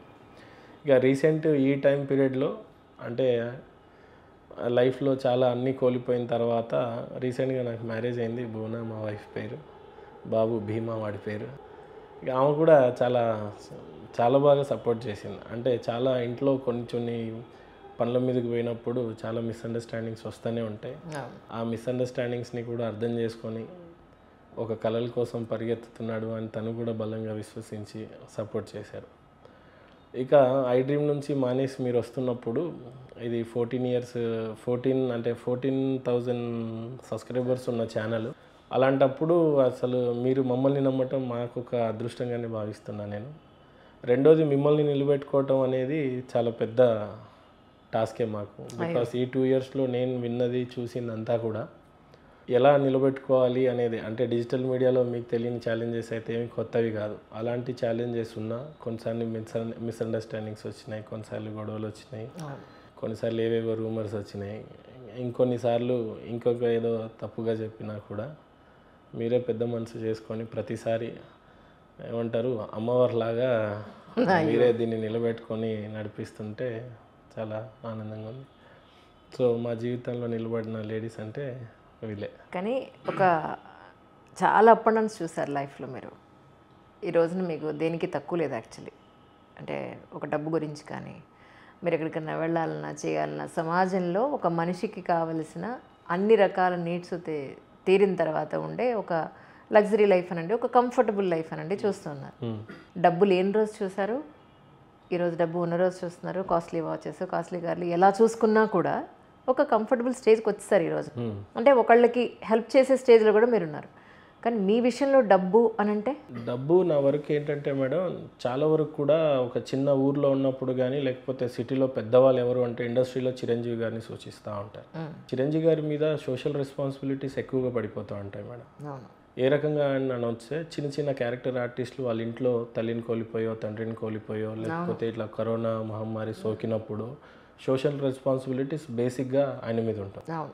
లేదు మీరు సినిమా పరంగా కాదు, సోషల్ పరంగా ఏదన్నా పొలిటీషియన్ని తీసుకున్నప్పుడు పెద్దవాళ్ళంటే ఒక వెంకయ్య నాయుడు గారిని తీసుకోండి, చంద్రబాబు నాయుడు గారిని తీసుకోండి, కేసీఆర్ గారిని తీసుకోండి, వాళ్ళ మీద సర్టెన్ రెస్పాన్సిబిలిటీస్ అనేవి ఉంటాయి. గబాల్ని ఏదైనా కష్టం వచ్చినప్పుడు మమ్మల్ని మీరే ఆదుకోవాలి సార్ అని చెప్పి వస్తూ ఉంటారు. అట్లా నేను చూసిన దాంట్లో నేనేం పెద్దవాడిని కాకపోయినా ఊర్లో అంతో ఇంతో చిన్న స్థాయి నుంచి వచ్చినప్పుడు పెద్దలు ఉన్నప్పుడు ఎవరో చిన్న సాయం కోరు వస్తారు.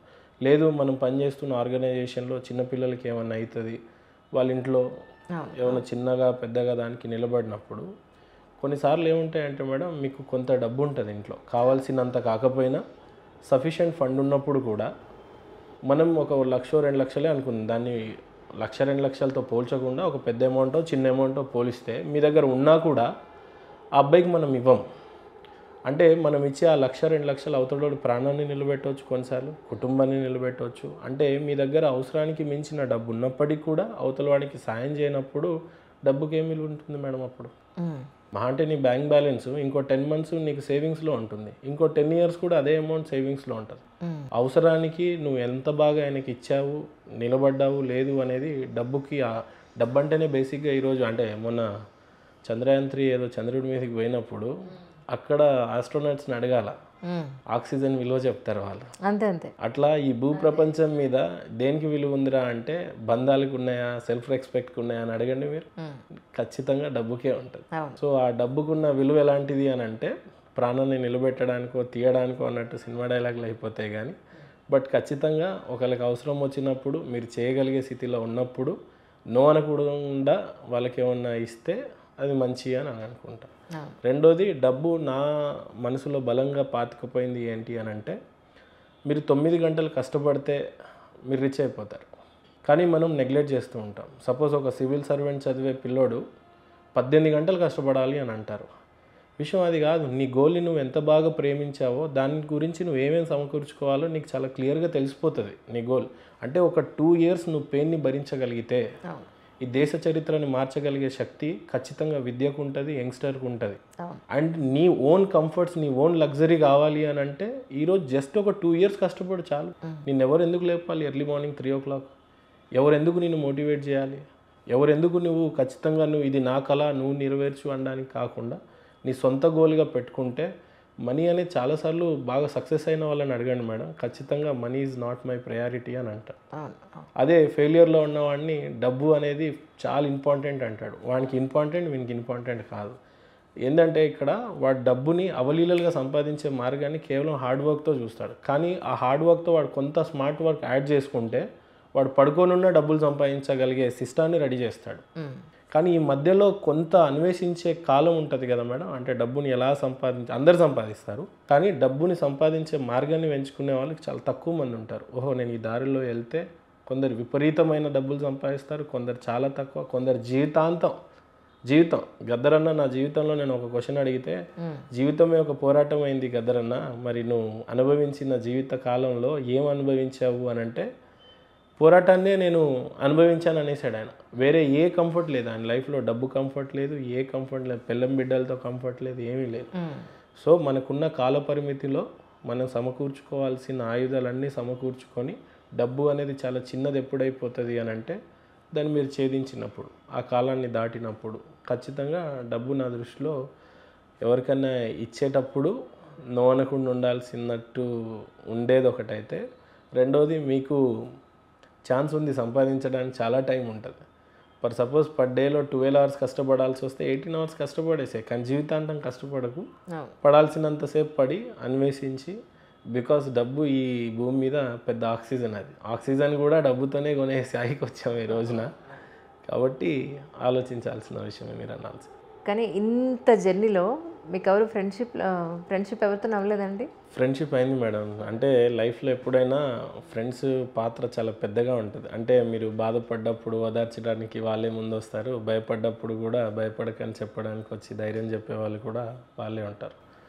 ఇక అనుకోకుండా నా లైఫ్లో ఫస్ట్ నుంచి లాస్ట్ దాకా చాలా ఫ్రెండ్స్ ఉన్నారు. ఎవరి పేరు మిస్ అయినా కూడా రైట్ అవుతారేమో అనే ఇది మీద చెప్తా. సో మీ ఉద్దేశ ప్రకారం స్నేహం అంటే ఏంటని చెప్తారు, చెప్పండి. స్నేహం అంటే మేడం నిజంగానే ఉన్నట్టుగా చెప్పే స్నేహితుడే ఉంటే జీవితం చాలా బాగుంటుంది. ఇక్కడ కొంతగా మీరు అంటే మిమ్మల్ని నొప్పించినట్టు ఉన్నప్పటికీ ఫ్రెండ్షిప్ కన్నా కూడా 10 మంది ఫ్రెండ్స్ ఉన్నా కూడా వాడు మీకు మెయిల్ చేయడంట, కానీ ఒక్క శత్రువే మీకు మెయిల్ చేస్తాడు అని అంటాడు. వాడే ప్రతిసారి మీకు నిద్ర లేకుండా చేస్తాడు, వాడే మీ గమ్యం వైపు నడిపిస్తూ ఉంటాడు.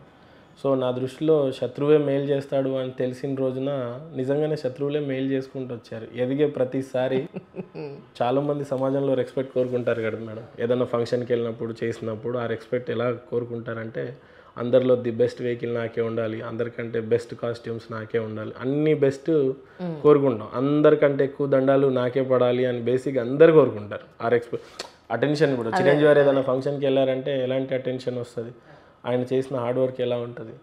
కానీ ఇక్కడ ఫ్రెండ్ ఎప్పుడు కూడా లిఫ్ట్ ఇచ్చినట్టు నేను ఎప్పుడు చరిత్రలో కూడా చూడలే మేడం. ఈ రోజున నిజంగానే రాముడు అంత పెద్ద దేవుడు అయ్యాడన్నా, అంతమందికి నిదర్శనం అయ్యాడైనా ఆయన ఫ్రెండ్ వల్ల అయ్యాడని అయితే నేను నమ్మను. ఖచ్చితంగా శత్రువు వల్లనే అంత పెద్ద అయ్యాడనంట. కురుక్షేత్రం ఈరోజు జరిగింది అని అంటే ఖచ్చితంగా శత్రువు వల్లనే జరిగింది అని నమ్ముతా. ఈరోజు ఇండియా ఇంత బలంగా ఉంది అని అంటే పాకిస్తాన్ వల్లనే అని నమ్ముతా. శత్రు దేశం కన్నా ఎంత స్ట్రాంగ్గా ఉన్నామని. ఈరోజు దుబాయ్ తినడానికి తిండి లేకపోయినా గడ్డి వేస్తే కూడా గడ్డి మొలదు అక్కడ, అయినా సరే ప్రపంచంలో శక్తివంతమైన దేశం, సంపన్నమైన దేశం. బికాస్ ఆఫ్ ఓన్లీ శత్రు దేశాలతో పడ్డప్పుడే. ఈరోజు ఇండియా పాకిస్తాన్ నిజంగానే అంత స్పిరిట్తో ఆడుతుంది అని అంటే ఖచ్చితంగా శత్రు దేశం చాలా బలమైంది అని అన్నప్పుడు ఇండియా ఇంకా బలంగా ఆడాలనుకుంటుంది. శత్రువు ఎక్కువ పెంచుకోవాలి అని చెప్పడం కాదు, నాకు ఫ్రెండ్స్ మీద ఉన్న నమ్మకం ఏంటంటే ఫస్ట్ నుంచి కూడా ఉన్న ఫ్రెండ్, ఏకైక ఫ్రెండ్ నాకు శ్రీకాంత్. ఎందుకంటే ఈ హైదరాబాద్కి వచ్చిన తర్వాత 11 yearsలో నాకు పరిచయమైన ఏకైక ఫ్రెండ్. ఆ తర్వాత కార్తిక్ వచ్చాడు, శ్రీకాంత్ అని ఇంకో ఫ్రెండ్ వచ్చాడు, ఇలా వస్తూ పోయారు. బట్ శ్రీకాంత్ అనేది 11 years నుంచి నా లైఫ్లో ప్రతి టైం ఉన్నాడు. సో వాని గురించి చెప్పాలి అని అంటే లైఫ్లో ఏం సాధించలేము అని అన్నప్పుడు వాళ్ళ అమ్మమ్మ అనిందంట. మహేంద్ర అనేవాడు మట్టిలో మాణిక్యం, వాడు పల్లెటూరు నుంచి వచ్చాడు, వీళ్ళ ఫాదర్ రైల్వే ఎంప్లాయ్. యాక్చువల్లీ వీనికి చాలా సోర్సెస్ ఉన్నాయి సక్సెస్ అవ్వడానికి. నాకంటే వెల్ ఎడ్యుకేటెడ్, నాకంటే పెద్ద కాలేజీలో చదివాడు, నాకంటే అన్నింటిలో బెస్ట్ వాడు. కానీ అదేంటో సక్సెస్ వరకు ఇచ్చేసరికి వాడు పాపం ఎంఎన్సీ కంపెనీ ఎంప్లాయీగా ఉండిపోయాడు. ఆ తర్వాత చాలా కష్టాలు పడ్డాడు. సివిల్స్ అన్నాడు, కాసేపు సివిల్స్ కొట్టలేకపోయాడు. అన్నీ ఉన్నా కూడా వాళ్ళ అమ్మమ్మకి నేను ఎలా కనిపించానో తెలియదు, కానీ వాడు వచ్చినప్పటి నుంచి కష్టపడుతూనే ఉన్నాడు, ప్రతిసారి ఒడిదుడుకులు ఎదుర్కొంటూనే ఉన్నాడు. అంటే మా జీవితాలు రెండు పక్కనే ఉన్నాయి. వాడు ఒక 70-80 వేలు జీతం సంపాదిస్తూ ఉంటే నా టర్న్ ఓవర్స్ అన్నీ దానికి విరుద్ధంగా ఉన్నాయి.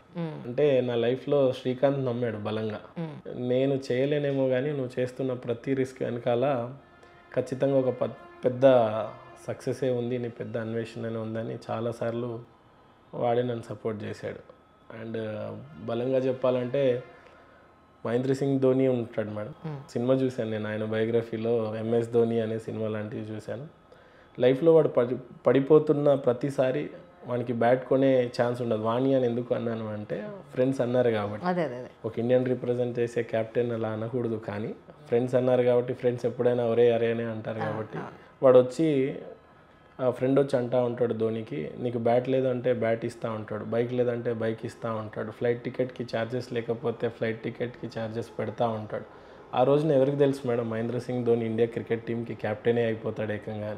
స్టార్టింగ్ ఆడిన 5 మ్యాచ్ల్లో కూడా పెద్దగా ఏమి రాణించలేదు ఆయన. 6వ మ్యాచ్కి కూడా అలా ఫ్రెండ్ చెప్పి పంపిస్తాడు, నువ్వు ఓపెనర్గా వస్తేనే సాధిస్తావు, నువ్వు మిడిల్ ఆర్డర్లో పనికిరావు అని వాడు నమ్ముతాడు చాలా బలంగా. అట్లా మహేంద్ర సింగ్ ధోని ఆయన చెప్పిన దాన్ని బట్టి రిక్వెస్ట్ చేసుకొని ఒక మ్యాచ్లో ఫస్ట్ అయితే ఓపెనర్గా దిగి 98 రన్స్ పాకిస్తాన్ మీద కొడతాడు. ఆ తర్వాత ఆయన కెరియర్ ఈ రోజున పెద్ద ఇదే ఉంటుంది. ఈ రోజున ఆయనకి ఏం తక్కువ ఉంటుంది చెప్పండి. సో అలాంటి నలుగురు ఫ్రెండ్స్ ప్రతి ఒక్కరి జీవితంలో ఉండాలని మనస్ఫూర్తిగా కోరుకుంటున్నాను. కరెక్ట్. ఇందుకే మీ క్రికెట్ పూర్తిగా వదిలేసినట్టేనా? ఏమో జీవితంలో ఒక మిగిలిపోయిన కోరిక ఎలాంటిదంటే మేడం, అవునా, నేను దాని గురించి చాలా పెద్దగా చెప్పకపోయినా మీకు ఇందాక మీరు అడిగిన ఇదిలో క్రికెట్ అనేది మొన్న రీసెంట్గా మేడం ఇది టెన్నిస్ బాల్ క్రికెట్ టోర్నమెంట్ జరుగుతుంది ఇప్పుడు, లీగ్ ఒకటి. అందులో రామ్ చరణ్ ఉన్నారు, అందరు పెద్ద పెద్ద cricket team owners, Sunil Shetty, Akshay Kumar, Sachin Tendulkar, వీళ్ళంతా తీసుకొని ఆ టెన్నిస్ బాల్ స్టేడియంలో టెన్నిస్ బాల్తో బహుశా హిస్టరీలో ఇదే ఫస్ట్ టైం టెన్నిస్ బాల్తో క్రికెట్ ఆడటం. గ్రేస్ బాల్తో ఆడతాడు, క్రాక్ బాల్తో ఆడతాడు. అలాంటిది ఫస్ట్ టైం టెన్నిస్ బాల్తో ఆడితే అందులో ఒక పర్సన్ ఉన్నాడు మేడం, అమల్ అని ఏదో పేరుంది, జస్ట్ కరెక్ట్గా గుర్తులేదు. 2 చేతులు లేవు మేడం ఆయన, 2 చేతులు లేవు. మరి బాల్ ఎలా పట్టుకుంటాడు చెప్పండి, అవును కదా, బ్యాట్ ఎలా పట్టుకుంటాడు చెప్పండి. కరెక్ట్. ఆయన కాల్తో స్పిన్ బౌలింగ్ వేస్తున్నాడు, లెగ్తో. బ్యాటింగ్ ఆడేటప్పుడు షోల్డర్తో ఇలా హెడ్ పెట్టేసుకొని బ్యాటింగ్ ఆడుతున్నాడు. చేతులే లేవు. ఆయన ప్యాషన్ చూడండి మేడం క్రికెట్ అంటే. అంటే ఒక్కొక్కరికి ఉండిపోతుంది. ఊరు నుంచి వచ్చి చాలా మంది అసిస్టెంట్ డైరెక్టర్లను చూడండి మీరు, ఆయన ఎప్పటికీ సినిమా తీస్తాడో తెలియదు, వాళ్ళ వైఫ్ అండ్ పిల్లల్ని ఎలా పోషిస్తాడో తెలియదు, కానీ ఆయన ఆ కళని నమ్ముకున్న వ్యక్తి, నిజంగానే నేను డైరెక్టరే కావాలని కూర్చున్న వ్యక్తి, ఎంత సంఘర్షణ జరుగుతుంది మేడం నిజంగా ఆయనకి. అట్లా ఒక చేయలేని అతనే క్రికెట్ని అంత బాగా ప్యాషన్ అని ప్రేమిస్తున్నప్పుడు, నాకు ఈరోజు నా జీవితంలో అన్నీ ఉన్నా ఒకటి ఏదైనా మిస్ అయింది అని అంటే అది క్రికెటే. రెండోది, నేను క్రికెట్ ఆడి ఏదో పెద్ద అచీవ్మెంట్ సాధిస్తానమ్మా, నిజంగానే నేను వెళ్ళి ఆ స్టేడియంలో అరుస్తున్నప్పుడు కోట్ల జనాభా ఉంటారు కదా, మరి 22 మంది ప్లేయర్లు ఉంటారు. అందరు అక్కడ విచిత్రం ఏంటంటే అందరం ఒకే జెర్సీలో ఉంటాం, ఒక టీం అయితే. మరి అంతమందిలో నువ్వు నన్ను ఎలా గుర్తుపడతావు అని అంటే, మా అమ్మ నిన్నప్పుడు నా కొడుకుని నేను కన్నా నేను గుర్తుపట్టలేనా నా కొడుకుని, ఖచ్చితంగా గుర్తుపడతా. అవునరా నాన్న, నువ్వు ఎప్పుడు ఆడతావు అసలు, టీవీలో ఎప్పుడు కనపడతావు అని. ఏమో ఇన్నాళ్ళకు నేనైతే పెద్ద ఏమంటారు హోటల్స్, రిసార్ట్స్, టెక్స్టైల్ ఫ్యాక్టరీస్ అవన్నీ సక్సెస్ఫుల్గా ఉన్నా కూడా, ఇప్పుడు ఛానల్ సిగ్నేచర్ స్టూడియో సక్సెస్ఫుల్గా ఉన్నా, లక్కీగా కొన్ని ఇంటర్వ్యూస్ చేసి ఇలా టీవీలో కనిపిస్తున్నా. మీలాంటి వాళ్ళు ఉద్దండులు అని చెప్పే కొంతమంది జర్నలిస్ట్లో మీరు ఒకరు కాబట్టి, మీ చేత ఇలా ఇంటర్వ్యూలో కూర్చోవటం నిజంగా ఆ రోజున అంత చిన్న తాండి నుంచి స్టార్ట్ అయిన నా ప్రయాణం ఈరోజు మీ ముందు కూర్చునే అంతవరకు కూడా. ఇక ఈ లైఫ్ జర్నీలో ఏదన్నా అసంతృప్తి ఉండిపోయింది, ఎవడన్నా వచ్చి నీ ఆఖరి కోరిక ఏంటంటే, నేను బహుశా ఏమీ కోరుకోనేమో, క్రికెట్ ఒకటేనా, క్రికెట్ ఒకటే కోరుకుంటానేమో. ఒకసారి నేను జెర్సీ వేసుకొని ఆడి అదొక్కటైతే తీరని కోరికగానే మిగిలిపోయింది మేడం.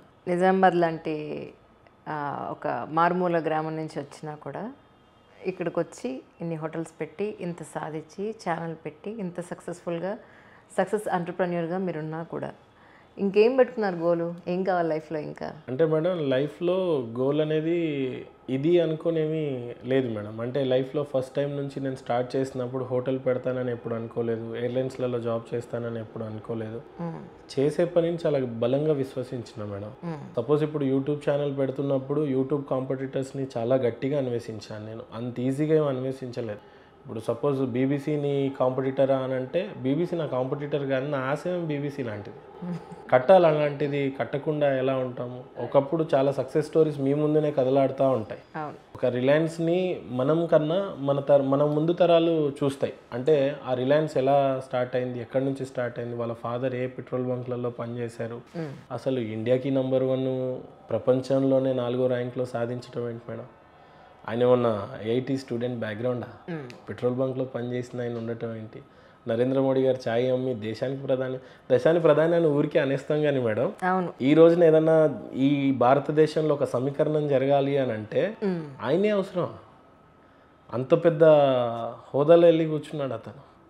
సో ఇక్కడ గోల్ అనేది ఇది అని చెప్పలేను కానీ మేడం, వాళ్ళు కూడా ఇది అనుకొని ఉండొచ్చు. మోడీ గారు ఎవరన్నా ప్రైమ్ మినిస్టర్ అవుతా అనుకొని స్టార్ట్ చేశాడు మేడం. అంబానీ గారు ఏమన్నా ఇండియాలోనే నెంబర్ 1 అవుతారని స్టార్ట్ చేశారు. చేసే పనిని చాలా బలంగా విశ్వసించాడు. కాంపిటీటర్స్ని ఈరోజు కూడా ఒక జియో ఎలాంటి కాంపిటీటర్స్ని అనాలిసిస్ చేస్తుంది అని అంటే ఎయిర్టెల్ ఏం జరుగుతుంది, వడాఫోన్లో ఏం జరుగుతుంది. మీరు అప్పట్లో చూసిన ఐడియా సిమ్ కార్డ్స్ ఇప్పుడు ఇవేం లేవు. జియో ఫస్ట్ సారి ప్రవేశపెట్టినప్పుడు ఆఫర్ని చూస్తే ఫ్రీగా సిమ్ కార్డ్ ఇస్తున్నారు అని అనుకున్నారు. కానీ ఆయన ఫ్రీగానే ఇచ్చి ఈరోజు ఆయన చెప్పిందే వేదం అనే దానికి తీసుకొచ్చాడు. అంటే అంత బాగా అనాలిసిస్ చేయాలి అనే కళలు ఖచ్చితంగా కంటూ గోల్ ఏమన్నా ఇది ఉంది అని అంటే ఏమో నేను చెప్తే ఏదన్నా అవుతుంది అని చెప్పి అమ్మ అంటుంటారు. కొన్నిసార్లు మీరు కూడా అన్నారు. ఒక పక్క సుమన్ టీవీ, ఒక పక్క ఐడ్రీమ్, మధ్యలో సిగ్నేచర్ స్టూడియో ఉంటే చాలు అని సంవత్సరంన్నర క్రితం అనుకున్నా. ఏమో భారతదేశంలో గొప్ప గొప్ప వాళ్ళు పేర్లు వినిపిస్తూ ఉన్నాయి. వాళ్ళు ఇలానే మొదలుపెట్టారు. అయితే అలా ఏమన్నా అవ్వాలని ఉంది మేడం. What about రాజకీయాలండి? రాజకీయాలు అంటే చాలా ఇంట్రెస్ట్ మేడం. ఎంత ఇంట్రెస్ట్ అంటే మేడం, రాజకీయ నాయకులు ఎంత గొప్పలు అంటే ఈ రోజుల్లో అన్నీ తెలిసిన మౌనంగా ఉంటారు. నువ్వెంత దోచుకున్నావు అని అంటే నాకంటే ఎక్కువ దోచుకున్నావు అని చెప్తారు తప్పితే కానీ వాస్తవ పరిస్థితులు చెప్పాలి మేడం. భారతదేశం ఎంత నీచంగా అంటే ఇలా అనకూడదు, అసలు అనకూడదు. బట్ ఏకీభవిస్తారని అనుకుంటున్నా, చూసేవాళ్ళు కూడా ఏకీభవిస్తారని బలంగానే విశ్వసిస్తున్నా. చాలా బిటర్ ఫ్యాక్ట్ ఆఫ్ ఇండియా ఏంటంటే, ఇండియా అంటే ఓ పల్లెటూరు పట్టుకొమ్మలు భారతదేశానికి అని అనుకుంటే పల్లెటూరు నుంచే స్టార్ట్ చేద్దాం. ఇక్కడ ఒక అంగన్వాడీ స్కూల్ వ్యవస్థను తీసుకోండి మేడం. ఒక్కడే టీచర్ ఉంటాడు. 5వ తరగతి వరకు అక్కడ పిల్లలు చదవాలి. ఒక డబ్బుండి మిడిల్ క్లాస్ ఉన్న పిల్లల్ని ఎక్కడ చదివిస్తారు మేడం? ప్లే గ్రూప్లో చదివిస్తారు. నర్సరీ నుంచి స్టార్ట్ చేస్తారు, ఎల్కేజీ, యూకేజీ. ఈ 4 ఇయర్స్లో వానికి ఎంత స్ట్రెంగ్త్ ఉంటుంది మేడం? ఫైనాన్షియల్ అని కాదు, మెంటల్గా పిల్లలు ఎంత స్ట్రాంగ్ అవుతారు. అదే అంగన్వాడీ స్కూల్కి వెళ్తుంటే ఒకే టీచరు 1వ తరగతి నుంచి 5వ తరగతి వరకు పాఠం చెప్పాలి. 40 మందికి ఏ పాఠం చెప్తాడు మేడం? 5-6 ఇయర్స్ కూర్చోబెట్టి 5వ తరగతి నుంచి వాడు 6వ తరగతి హైయర్ స్కూల్కి వెళ్తాడు. అది గవర్నమెంట్ స్కూల్ అంటారు, మళ్ళీ హై స్కూల్ అంటున్నాం మనం. నర్సరీలోనే ఒక ఇంటర్వ్యూలో మనం United states of Arab Emirates, UAE, Dubai king అంటుంటాడు, ఎందుకయ్యా మీ దేశంలో కనీసం ఒక మొక్క మొలవదు, ఎడారి ప్రాంతం, తాగడానికి కూడా మంచినీళ్ళు ఉండవు, ఏదైనా మీరు ఫిల్టర్ చేసుకునే తాగాలి. జస్ట్ క్యాజువల్గా మనం బకెట్ వాటర్ ఊరికే పోసేస్తాం. ఒక బకెట్ ఏం కర్మ, 100 బకెట్ల వాటర్ కూడా ఫ్రీగా పోసేస్తాం. వానికి ఆ వాటర్ విలువ తెలుసు. అలాంటిది దుబాయ్ ఇంత పవర్ఫుల్ ఎలా ఎదిగిందబ్బా మీకు అని అంటే మాకు మా దేశం పట్ల ఉన్న రెస్పెక్ట్, మాకు మా దేశం పట్ల ఉన్న ప్యాషన్, ఇన్ని ప్రపంచంలో ఇన్ని దేశాలు ఉన్నా అందులో నెంబర్ 1 మేము ఎలా ఉండాలి అని మేము విశ్వసించామో అలానే మా దేశాన్ని కట్టాం. You Indians, you don't have a clear goal and you don't have a country. అంటే మనం దేశాన్ని మీరు ఎక్కువగా ప్రేమించారు, దేశభక్తి అని ప్రదర్శిస్తారు కానీ ఇంటర్నల్గా మీకు ఉండదు అని అంటారు. ఈరోజు ఏ రాజకీయ నాయకుడికి తెలియదు మేడం, అంగన్వాడీ స్కూల్లో ఒక చిన్న పల్లెటూరులోనే 40 మంది పిల్లల భవిష్యత్తు ఎవ్రీ ఇయర్ నాశనం చేస్తూ ఉంటారు. అంటే ఇండియా మొత్తంలో అవసరం లేదు, ఒక తెలంగాణ స్టేట్ నుంచి అయినా ఏపీ స్టేట్ నుంచి తీసుకోండి మీరు, ఎవ్రీ ఇయర్ ఎంతమంది పిల్లల భవిష్యత్తు ఆడుకుంటారు మేడం. ఆ తర్వాత వాడు 5వ తరగతి 6వ తరగతి వస్తాడు, హై స్కూల్లో చదువుతాడు, వాడికి చదవబ్బలేదని వాడు డిసైడ్ అయిపోతాడు. ఆ తర్వాత లారీ డ్రైవర్లని, క్లీనర్స్ అని ఎప్పటికప్పుడు పుడుతూనే వస్తాడు, వాడే లేబర్ అవుతాడు. నిజంగా ఈ ఇండియాని కట్టేది రాజకీయ నాయకుడు కాదు మేడం, ఒక కార్మికుడే కడుతున్నాడు అని అనిపిస్తుంది. మీరు హైటెక్ సిటీకి వెళ్ళండి, హై రైజ్లు చూడండి, అక్కడ మేస్త్రి పనులు చేసి ఆ ఇండియాని నిజంగానే ఒక ఐటీ కంపెనీ అని చెప్పి ఆ హైదరాబాద్కి అదే సైబర్ సిటీనే, సైబర్ టవర్ని ఇంత తలమానికంగా చూపిస్తుంది. దాన్ని కట్టింది ఎవరు మేడం? మీ దగ్గర ఎన్ని ఫైనాన్షియల్స్ అన్నా ఉండండి, అవును. ఒక కార్మికుడు లేకపోతే ఈరోజు అక్కడ ఇటుక పెట్టేటోడు ఉండడు, బ్రిక్స్ పెట్టేటోడు ఉండడు. కరెక్ట్. అలాంటి కార్మికులను నిజంగానే మనం గౌరవించాలి. వాళ్ళే ఇండియన్ కడతారు అని అంటారు. ఫైనాన్షియల్గా ఏ పొలిటికల్ లీడర్ కట్టాడు మేడం అది. అవును, అవును. ఇప్పుడు చాలా కష్టపడి ఒక ట్యాక్సేషన్ కడతాడు ఒక బిజినెస్ మ్యాన్.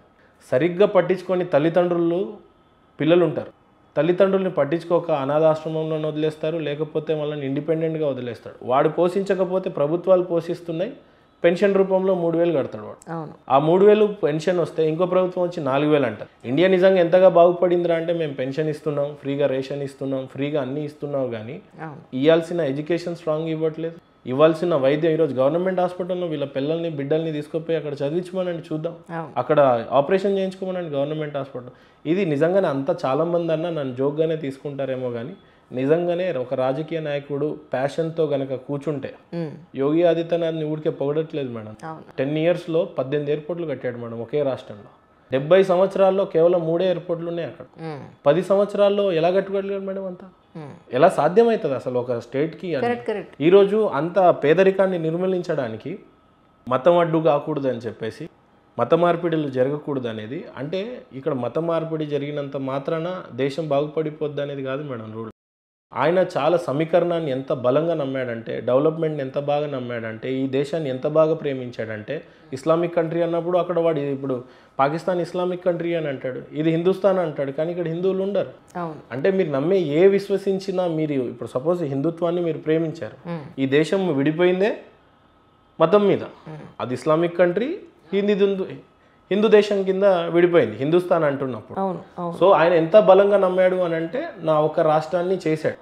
ఇన్ ఫ్యూచర్లో వీలైతే నాకు తెలిసి ఆయన ప్రధానమంత్రి అయితే ఖచ్చితంగా హిందుస్థాన్ చేస్తాడేమో. నా టాపిక్ అది కాదు కానీ, బట్ ఈరోజు నన్ను మీరు ఫ్రీ పెన్షన్ ఇస్తారు, ఫ్రీ రేషన్ ఇస్తారు, ఫ్రీ ఎవ్రీథింగ్ చేశారు, కానీ చేయాల్సింది మాత్రం ఒక విద్యని, ఒక వైద్యాన్ని మాత్రం ఖచ్చితంగా ఎంత పాష్గా నిర్మించవచ్చు అంటే మేడం, ఒక ప్రైవేట్ కంపెనీ, ఆఫ్టర్ ఆల్ చిన్న కంపెనీలే, జిఎంఆర్ఎం అంత పెద్ద కంపెనీ ఏం కాదు మేడం, ఇండియన్ రూల్ చేసేది అంత పెద్దగా ఉంది, కానీ వాడి మెయింటెనెన్స్ చూడండి. ఎయిర్పోర్ట్లోకి వెళ్తే వాళ్ళ లాబీస్ చూడండి, వాళ్ళ లాంచెస్ చూడండి, వాళ్ళ వాష్రూమ్స్ చూడండి, వాళ్ళ రోడ్స్ చూడండి, వాళ్ళ అడ్మినిస్ట్రేషన్ చూడండి.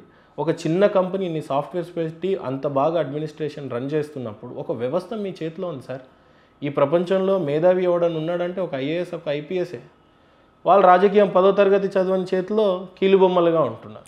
ఇక విచిత్రం ఏంటంటే, ఇదే ఐపీఎస్ ఆఫీసర్, ఐఏఎస్ ఆఫీసర్ ఇండియాలో జరుగుతున్న దాని గురించి ఏదైనా మాట్లాడండి అంటే ఉద్యోగం పోతుంది, ట్రాన్స్ఫర్ అయిపోతుంది అని చెప్పేసి వాళ్ళ నోరులే మూసుకుంటున్నారు. ఇంకెవరు మాట్లాడతారు మేడం? ఇక ఇదే రాజకీయాలు సినిమా చూపించుకోవాలా మనం. ఈ కాంగ్రెస్ వాడు వచ్చి ఆ బీజేపీని తిట్ట, ఆ బీజేపీ వాడు వచ్చి ఈ బీఆర్ఎస్ని తిట్ట, వాడేమో కొన్ని ఉచిత పథకాలు ఇస్తాడు, వీళ్ళు కొంత ఉచిత పథకాలు ఇస్తారు. ఇక ఎవరు మేలుకోవాలంటే ఇండియా కంపల్సరీ యువతనే మేలుకోవాలి. ఇప్పుడున్న మొత్తం ప్రపంచ దేశాలలో హయ్యెస్ట్ యంగ్స్టర్స్ కలిగిన దేశం మన ఇండియానే అంటారు మేడం యాక్చువల్లీ.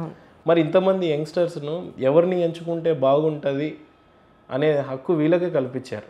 కనీసం వీలైనా వీళ్ళ పేరెంట్స్కి చెప్పి మంచి నాయకుడిని ఎంచుకుంటే ఈ ఉచితాలు అంటే ఒకప్పుడు తెలంగాణ కావాలని గొడవ చేశారు కదా మేడం, ఆంధ్ర కావాలని, తమిళనాడు కావాలని, గుజరాత్ కావాలని, భారతదేశమే ఒక సపరేట్ దేశం కావాలని ఎలాగైతే కోరి ఈ దేశాన్ని సపరేట్ చేసుకున్నారో, ఈ యువతంతా కలిసి ఒక కోరిక ఏంటంటే, ఉచితాలు లేని రోజున మన భారతదేశం ఒక చైనాని, ఒక యుఎస్ని, ఒక జపాన్ని, ఒక జర్మనీని దాటి ఇప్పుడు జీడిపి పరంగా మనం 5వ స్థానంలో ఉన్నాం. ఖచ్చితంగా యువతంతా కలిసి మాకు ఉచితాలు వద్దు మొర్రో, మాకు ఖచ్చితంగా డెవలప్మెంటే కావాలి, మాకు ఎవడన్నా ఓటుకి కనుక ఖచ్చితంగా ఎవరన్నా నోటిస్తే అక్కడే తొక్కాల వాడిని, ఉచితాలు ఇస్తే వాడిని కూడా తొక్కాలి. అలాంటి రోజు నిజంగానే సంకల్పించి రోడ్ల మీదకి వచ్చి ఆ రోజున రాస్తారోకోలు చేశారు, ధర్నాలు చేశారు. కానీ ఇండియా నిజంగానే ఇవన్నీ తప్పించుకొని, ఉచితాల నుంచి తప్పించుకొని బాగుపడితే అదే 10,000 మేడం. అది యువతకున్న స్ట్రెంగ్త్. అందరు కలిసి అలా చేయాలని అయితే ఒక కోరిక ఉంది. కానీ మోడీ గారు వచ్చిన తర్వాత జిఎస్టీ అనే దాని మీద మీ ఒపీనియన్ ఏంటి యాక్చువల్లీ? అండ్ నెంబర్ 1 కదా మేడం, జిఎస్టీ అనేది లేకపోతే ఇంతకుముందు లగ్జరీ ట్యాక్స్ అని, వ్యాట్ ట్యాక్స్ అని, సర్వీస్ ట్యాక్స్ అని 3 ట్యాక్స్లు వేసేవాళ్ళు.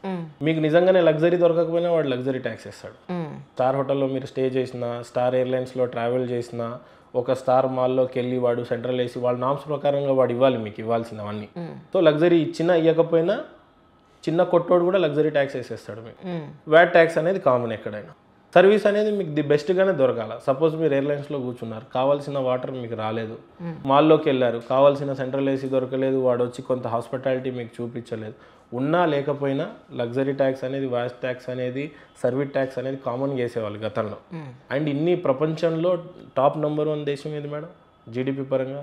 యుఎస్, తర్వాత జపాన్, జర్మనీ, చైనా, ఆ తర్వాత మన దేశం ఉంది. బాగుపడాలంటే ఖచ్చితంగా ట్యాక్సేషన్ వల్లనే బాగుపడుతుంది మేడం. దేశంకు ఉన్న రెవెన్యూ ఎక్కడి నుంచి వస్తుంది మేడం? ట్యాక్స్ రూపమే కదా, నథింగ్ ఎల్స్. ఒకవేళ అగ్రికల్చర్ నుంచి వస్తుందన్నా కూడా అది ట్యాక్సే. దేశ జీడిపిలో ఎక్కడి నుంచి రావాలన్న ఒక గవర్నమెంట్కి ఉన్న ఏకైక మార్గమే ట్యాక్స్. ఇంకా there is no other option to get run to the government. So compulsory GST 1 nation 1 tax అని చెప్పినప్పుడు, గతంలో ఇప్పుడు నేను బిజినెస్ మ్యానే మేడం, నేను కూడా తప్పించుకోవడానికి చాలా దారులు వెతికేవాడిని. ఈ సర్వీస్ ట్యాక్స్, వ్యాట్ ట్యాక్స్ ఇవన్నీ ఉన్న టైంలో మాన్యువల్గా ఉండి మేము తప్పించుకోవడానికి చాలా దారులు ఉండే. ఈరోజు జిఎస్టీ వచ్చిన తర్వాత మా బ్యాంక్లో పడే ప్రతి రూపాయి ఆ జిఎస్టీలో ఇంటర్లింక్ చేశాడు. సో ఒక్క రూపాయి కూడా తప్పించుకోవడానికి లేదు. ఏ అమౌంట్ పడ్డా ఇప్పుడు మేము ఈ కార్బోర్స్లో ఉంటే 18% పే చేయాల్సిందంటే అది మేము సంపాదించిందేం కాదు, అది ప్రజల నుంచి వచ్చిన ట్యాక్సే. అంతే కదా. సపోజ్ ఒక హోటల్ రూమ్ బుక్ చేసుకున్నాడంటే వాళ్ళ స్లాబ్లో నుంచి 18% ట్యాక్స్ అంటే 18% కస్టమరే పే చేస్తున్నాడు. అది గవర్నమెంట్కి వెళ్ళిపోతుంది ఆ ట్యాక్స్ అనేది. సో ప్రతి కామన్ మ్యాన్ ఒక ట్యాక్స్ని పే చేస్తున్నాడు. కానీ దౌర్భాగ్యం ఎక్కడ ఉందనంటే, ఇక్కడ ఏ గవర్నమెంట్ని నేను నిందించట్లేదు, కానీ ఉచితాల వల్ల రెస్పాన్సిబుల్గా ఉండాల్సిన ఒక కొడుకు తల్లిదండ్రులను చూసుకోకపోతే పాపం గవర్నమెంట్ ఆదుకోక తప్పదు. కానీ అదే చట్టాలని కనుక కఠినంగా చేసి నిజంగానే వీళ్ళ తల్లిదండ్రులను చూసే వాళ్ళు ఎవడైతే ఉన్నాడో వాడు కనుక టైంకి తల్లిదండ్రులను బాగా చూసుకోకపోతే వాడిని అరెస్ట్ చేసేయండి, చంపేయండి, వాడిని ఉరేసేయండి, ఏమైనా చేసేయండి వాడిని. లేదు మేడం, బడ్జెట్లో చూసినట్లయితే కోట్ల రూపాయలు ఉంటుంది, కోట్ల రూపాయలు. ఇప్పుడు మొన్న కేసీఆర్ గారు దిగిపోయినప్పుడు అప్పుడు 150 రూపాయలు వింటుండే పెన్షన్, 3000 చేశారు పెద్ద ఆయన. ఒక బిజినెస్ మ్యాన్ అయినా, ఒక కామన్ మ్యాన్ అయినా, మీరు బస్ టికెట్ తీసుకుంటారు, చాక్లెట్ తీసుకుంటారు, శారీ కొంటారు, బట్టలు కొంటారు, వాచ్ కొంటారు, కళ్ళద్దాలు కొంటారు, హెయిర్ కట్, ఎక్కడికి పోయినా ట్యాక్స్ ఉంది మేడం మీకు. అవన్నీ మీరు కడుతున్నాయి, మేము కడుతున్నాయి, అందరు కడుతున్నాయి. కానీ అక్కడ ఒకడు నిస్సాయ స్థితిలో ఉన్నాడు, ఒకడు దొంగనా కొడుకు, వానికి ఒక రెస్పాన్సిబిలిటీ లేదు, తల్లిదండ్రులు అంటే గౌరవం లేదు, కానీ ఎక్కడో విసిరి పారేస్తూ ఉంటారు వాళ్ళు. దాన్ని ప్రభుత్వం ఈ రోజున చట్టాల రూపంలో చేయకుండా ఉచితాలు ఇచ్చేసి చాలా వీక్ కంట్రీ అయిపోయింది మేడం మంది. భారతదేశంలో ఎన్ని ఖనిజాలు ఉన్నాయి మేడం? గోల్డ్ ఇక్కడే దొరుకుతుంది, డైమండ్ ఇక్కడే దొరుకుతుంది, మీకు ఐరన్ ఇక్కడే దొరుకుతుంది, స్టీల్ ఇక్కడే దొరుకుతుంది, కాంక్రీట్ ఇక్కడే దొరుకుతుంది, ఎర్రమన్ను దొరుకుతుంది, అన్ని మన్ను దొరుకుతాయి ఇక్కడ. చెప్పుకోవడానికి నవ్వుచూ ఉన్నా అక్కడ ఎడారి దేశం, అరబ్ కంట్రీలో అలా మట్టి వాళ్ళకి పనికిరాదు మేడం బిల్డింగ్స్ కట్టుకోవడానికి. ఆ విషయం తెలుసా? 165 ఫ్లోర్ల బుర్జ్ ఖలీఫాని కట్టాడు కదా, వరల్డ్ రికార్డ్ కట్టాడు కదా, దానికి వాడిన మట్టి ఎక్కడిది మేడం? డెజర్ట్లో ఉన్న ఇసుక పనికిరాదు, వాడు ఎక్స్పోర్ట్ చేసుకోవాలి. ఖచ్చితంగా మన కంట్రీ నుంచి ఇంపోర్ట్ చేసుకోవాలి, పాకిస్తాన్ నుంచో బంగ్లాదేశ్ నుంచో ఎక్కడి నుంచో వాడు ఇంపోర్ట్ చేసుకొని ఆ బిల్డింగ్ కట్టాలి. ఐరన్ స్టీల్ ఎక్కడి నుంచి వస్తుంది మేడం? వానికి ఏమైనా ఐరన్ మైనింగ్స్ ఉన్నాయా? ఐరన్ మైనింగ్స్ అన్ని ఉన్నాయి ఇండియాలోనే, అన్ని ఇంపోర్ట్ చేసుకోవాలి మీరు. ఇటుక, ఐరన్, గ్లాస్, ఎవ్రీథింగ్. రోడ్ వేయాలన్నా కూడా మీరు అన్నీ చేసుకోవాలి. ఇక్కడ అన్ని ఇక్కడే దొరుకుతాయి, అన్ని వనరులు ఉన్నా మనం దాన్ని కరెక్ట్గా యూటిలైజ్ చేసుకోవాలి. సో ఎంత ప్యాషన్ ఉండాలో ఒక పొలిటికల్ లీడర్కి బయటికి వచ్చిన తర్వాత మీరు చూడండి. సో అవకాశం ఇస్తే ఇక మాలాంటి వాళ్ళకి ఎమ్మెల్యే టికెట్లు ఏమి ఇస్తారు, కానీ మేము సూట్ కేసులు తీసుకుపోయి డబ్బులు ఇవ్వకపోతే టికెట్లు అయితే మాకు ఇవ్వరు. కానీ ఏమన్నా ఉంటే ఇదే స్టూడియోలో కూర్చొని నీతులు బోధిస్తూ ఉండాలా, ఏదో ఒక రోజు ఎవరైనా మేల్కోకపోతారా, ఆ రోజులు రాకపోతే అని. ఇక్కడ బాధ ఎక్కడేస్తుంది అంటే మేడం, 50 సంవత్సరాల తర్వాత అంజలి ఉండదు, మహేందర్ ఉన్నాడు. ఏం సృష్టించాలన్నా, మన గురించి ఎవరైనా చెప్పుకోవాలన్నా ఈ 50 సంవత్సరాలను చేసుకోవాలి. అందులో ఇంకో 30 సంవత్సరాలు పోయిన తర్వాత మనకి ఏవి పని చేయాలి, నేత్రాలు పని చేయదు, చెవులు పని చేయదు, చేతి పని చేయదు, కాలు పని చేయదు. ఇక అదృష్టం ఉంటే గుండె పని చేస్తుందో లేదో కూడా తెలియదు. సో ఏం చేయాలని ఒక 20 సంవత్సరాల్లో చేయాలి. ఇక కొంతమంది అంబిషియస్గా చేస్తుంటారు, ఇక అందులో మనం కూడా ఒకళ్ళు ఉండటం అదృష్టం. నిజంగానే రాజకీయ పరంగా ఎవడన్నా అవకాశం ఇస్తే దిశా వహించి నేను చెప్పినట్టే ఓ మోడర్న్ కాన్స్టిట్యున్సీని బిల్డ్ చేసి అది ఇండియా కన్నా గిఫ్ట్ చేయాలని ఉంది.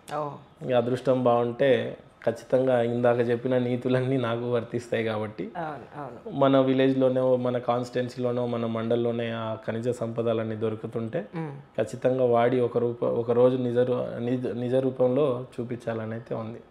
సో అవకాశం వస్తే ఖచ్చితంగా రాజకీయాల్లోకి వచ్చి ఇవన్నీ చేసి చూపించాలని అయితే ఉంది మేడం. ఈ ప్రశ్నతో ముగిస్తాను, ఎందుకంటే 2 hours అయింది కరెక్ట్గా. మనం ఎందుకన్నా ఇబ్బంది పెట్టను ఎక్కువ. మీ ఉద్దేశం ప్రకారం గంట ప్రాబ్లం లేదు, మీరు వదిలేసినా మేము వదలడం లేదు, పర్లేదు అడగండి. అంటే మీ ఉద్దేశ ప్రకారం ప్రేమ అని అంటే? మేడం నిజం చెప్పాలంటే మంచి ప్రశ్నే ఇది, కానీ నేను సరిగ్గా ఆన్సర్ ఇస్తానో లేదో నాకు తెలీదు. రీజన్ ఏంటంటే మనిషి నిజంగా ఏదైనా దప్పిక కొని అవసరంలో ఉంటాడు అని అంటే డబ్బు కాదంట మేడం, అది దాహం ఏం వేసినా. ఎందుకంటే ఈ రోజున ఇవన్నీ ఈజీగా దొరుకుతుంటాయి. ఒక్క ప్రేమ మాత్రమే నాకు తెలిసి చాలా కాస్ట్లీయెస్ట్ థింగ్ అనుకుంటా. ఒక తల్లి ఇచ్చే ప్రేమ కొడుకు కావచ్చు, పిల్లలు కావచ్చు. ఓ తల్లి దొంగన కూతురు అయితే అనుకుందాం, తల్లిని ఇలా ఎవరు అనరు. నిజంగా ఆమెనే దొంగన కూతురు అయితే అలా పిల్లల భవిష్యత్తు ఏముంటుంది మేడం? నిజంగా ఆమెకు ప్రేమ ఉంటేనే వీళ్ళకి భవిష్యత్తు ఉంటుంది. ఒక భార్యకి మొగుడి మీద ప్రేమ లేకపోతే వాని భవిష్యత్తు ఏంది మేడం? నరకమే కదా. కరెక్ట్. సో వానికి ఇంకొకళ్ళ మీద ఉన్న ప్రేమైనా, ఈయనకి ఈ సొంత భార్య భర్త మీద ఉన్న ప్రేమైనా, ప్రేమ లేని చోటున ఖచ్చితంగా ప్రేమించబడటం కూడా ఒక అదృష్టం అంటారు కదా మేడం. ప్రేమ అనేది నిజంగా చాలా పెద్ద బలమైన పదం మేడం. అంతే దయాదాక్షిణాలు దేవుడికి కూడా మన మీద అంతే ప్రేమ ఉండాలంట నిజంగా.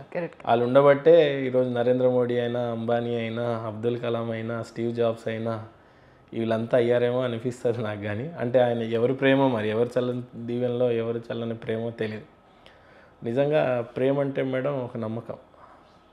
అది తల్లి నుండి పిల్లలకైనా, తల్లి లేని టైంలో పిల్లలు చేసే పనులు కావచ్చు, భర్త లేనప్పుడు భార్య చేసే పని కావచ్చు, లేదా భార్య లేనప్పుడు భర్త చేసే పని కావచ్చు. ప్రేమ అంటే ఇంకా నమ్మకమే మేడం, ఎందుకంటే చెప్పరావట్లేదు. కానీ వర్ణించలేకపోతున్న కారణం ఏంటంటే నేను కొంత అది నోచుకున్నట్టుగానే అనిపించింది. ఎందుకంటే మా అమ్మ ప్రేమించడానికి సిద్ధంగా ఉన్నా, పొందుకోవడానికి నేను లేను.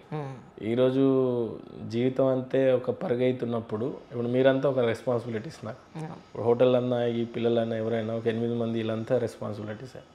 అమ్మకి నేను ఒక్కడనే, నాకు మీరంతా. కానీ బట్ అమ్మ నన్ను ప్రేమించాలి, నన్ను బాగా చూసుకోవాలి, ఆమె మమత ఏదైనా పంచాలి, ఆమె వండింది తినాలన్నా కూడా యోగ్యత లేదు నాకు.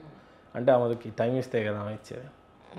అలా చాలాసార్లు కోల్పోతూ ఉంటాను. తల్లి ప్రేమనైనా లేకపోతే బిడ్డలైనా అంతే.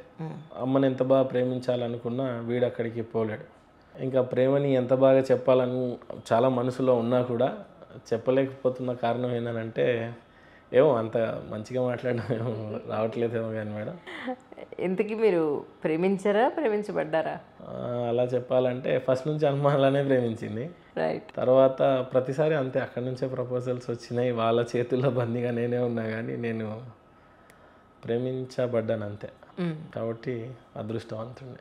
ఈ సందర్భంగా మీరు రుణపడి ఉన్నాను అని చెప్పుకునే వ్యక్తులకి, లేదా థ్యాంక్స్ చెప్పాలనుకున్నా, సారీ చెప్పాలనుకున్నా ఎవరికి చెప్తారు?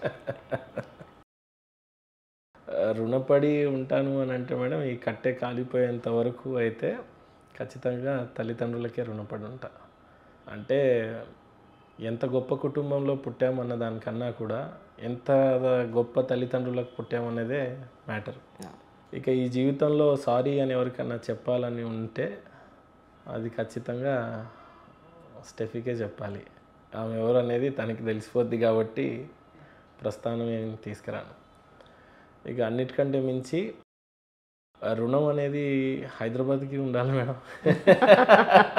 ఎందుకంటే ఈ హైదరాబాద్లో చాలామంది ఎంటర్ప్రెనర్స్కి ఒక పెద్ద గొడుగు మేడం. మీకైనా రావులపాలెం నుంచి పరిగెత్తుకుంటూ వచ్చిన ఒక చిన్నపిల్ల ఈరోజు ఇలా చేతులు కట్టుకొని ఇంతమందిని ఇంటర్వ్యూ చేయటం. అక్కడ మనీ ఉన్నాడు, 1-2 బ్యాగులతో వచ్చి ఉంటాడు. ఇక్కడ రంజిత్ ఉన్నాడు, రీసెంట్గా వాళ్ళ ఫాదర్ పాపం చనిపోయినప్పుడు ఆ పల్లెటూరుని చూసి వచ్చాను. అక్కడున్న ఆ చిన్న ఇల్లుని, వాళ్ళ అమ్మని, వాళ్ళ అన్నయ్యని, ఆ కుటుంబ పరిస్థితులన్నీ చూశాను నేను. చిన్నపిల్లోడే అయినా ఎలా నిలబడతాడు అని అనుకున్నాను. కరెక్ట్గా జరిగి వారం కాలేదు, మళ్ళీ పాపం వచ్చి వర్క్ మీద నిలబడాల్సి వస్తుంది. అది ఆయన రెస్పాన్సిబిలిటీ. కానీ నిజంగా రుణపడి ఉండాలి అని అంటారు కదా మేడం, హైదరాబాద్కి చాలామంది రుణపడి ఉండాలేమో అనిపిస్తుంది. ఎందుకంటే ప్రతి ఒక్కటి 2 బ్యాగ్తోనే వచ్చాడు. లక్కీగా మనం అందరము, నేనైతే కొంత కోవకు చెందినవాడిని కాదు, నాకు అదృష్టం లేదు. కొంతకాలం బయట దేశంకి వెళ్ళి కష్టపడి రిటర్న్ వచ్చాను. కానీ లక్కీగా మీరంతా అదృష్టవంతులు, ఇదే హైదరాబాద్కి వచ్చారు, ఇక్కడే జీవితాన్ని చూశారు, ఇక్కడే కోల్పోయారు, ఇక్కడే పొందుకున్నారు, ఇక్కడే నిలబడ్డారు, ఇక్కడే లించుంటారు కూడా ఇంకా బలంగా. సో ఏం రుణం అని ఉంటే ఈ హైదరాబాద్కి అని చెప్తాను నేను. ట్రూ. చాలా సంతోషం అండి. Thank you so much for your time once again. ఇబ్బంది పెట్టుంటే ఏమనుకోదు. లేదు madam, thank you so much. Thank you so much. Thank you.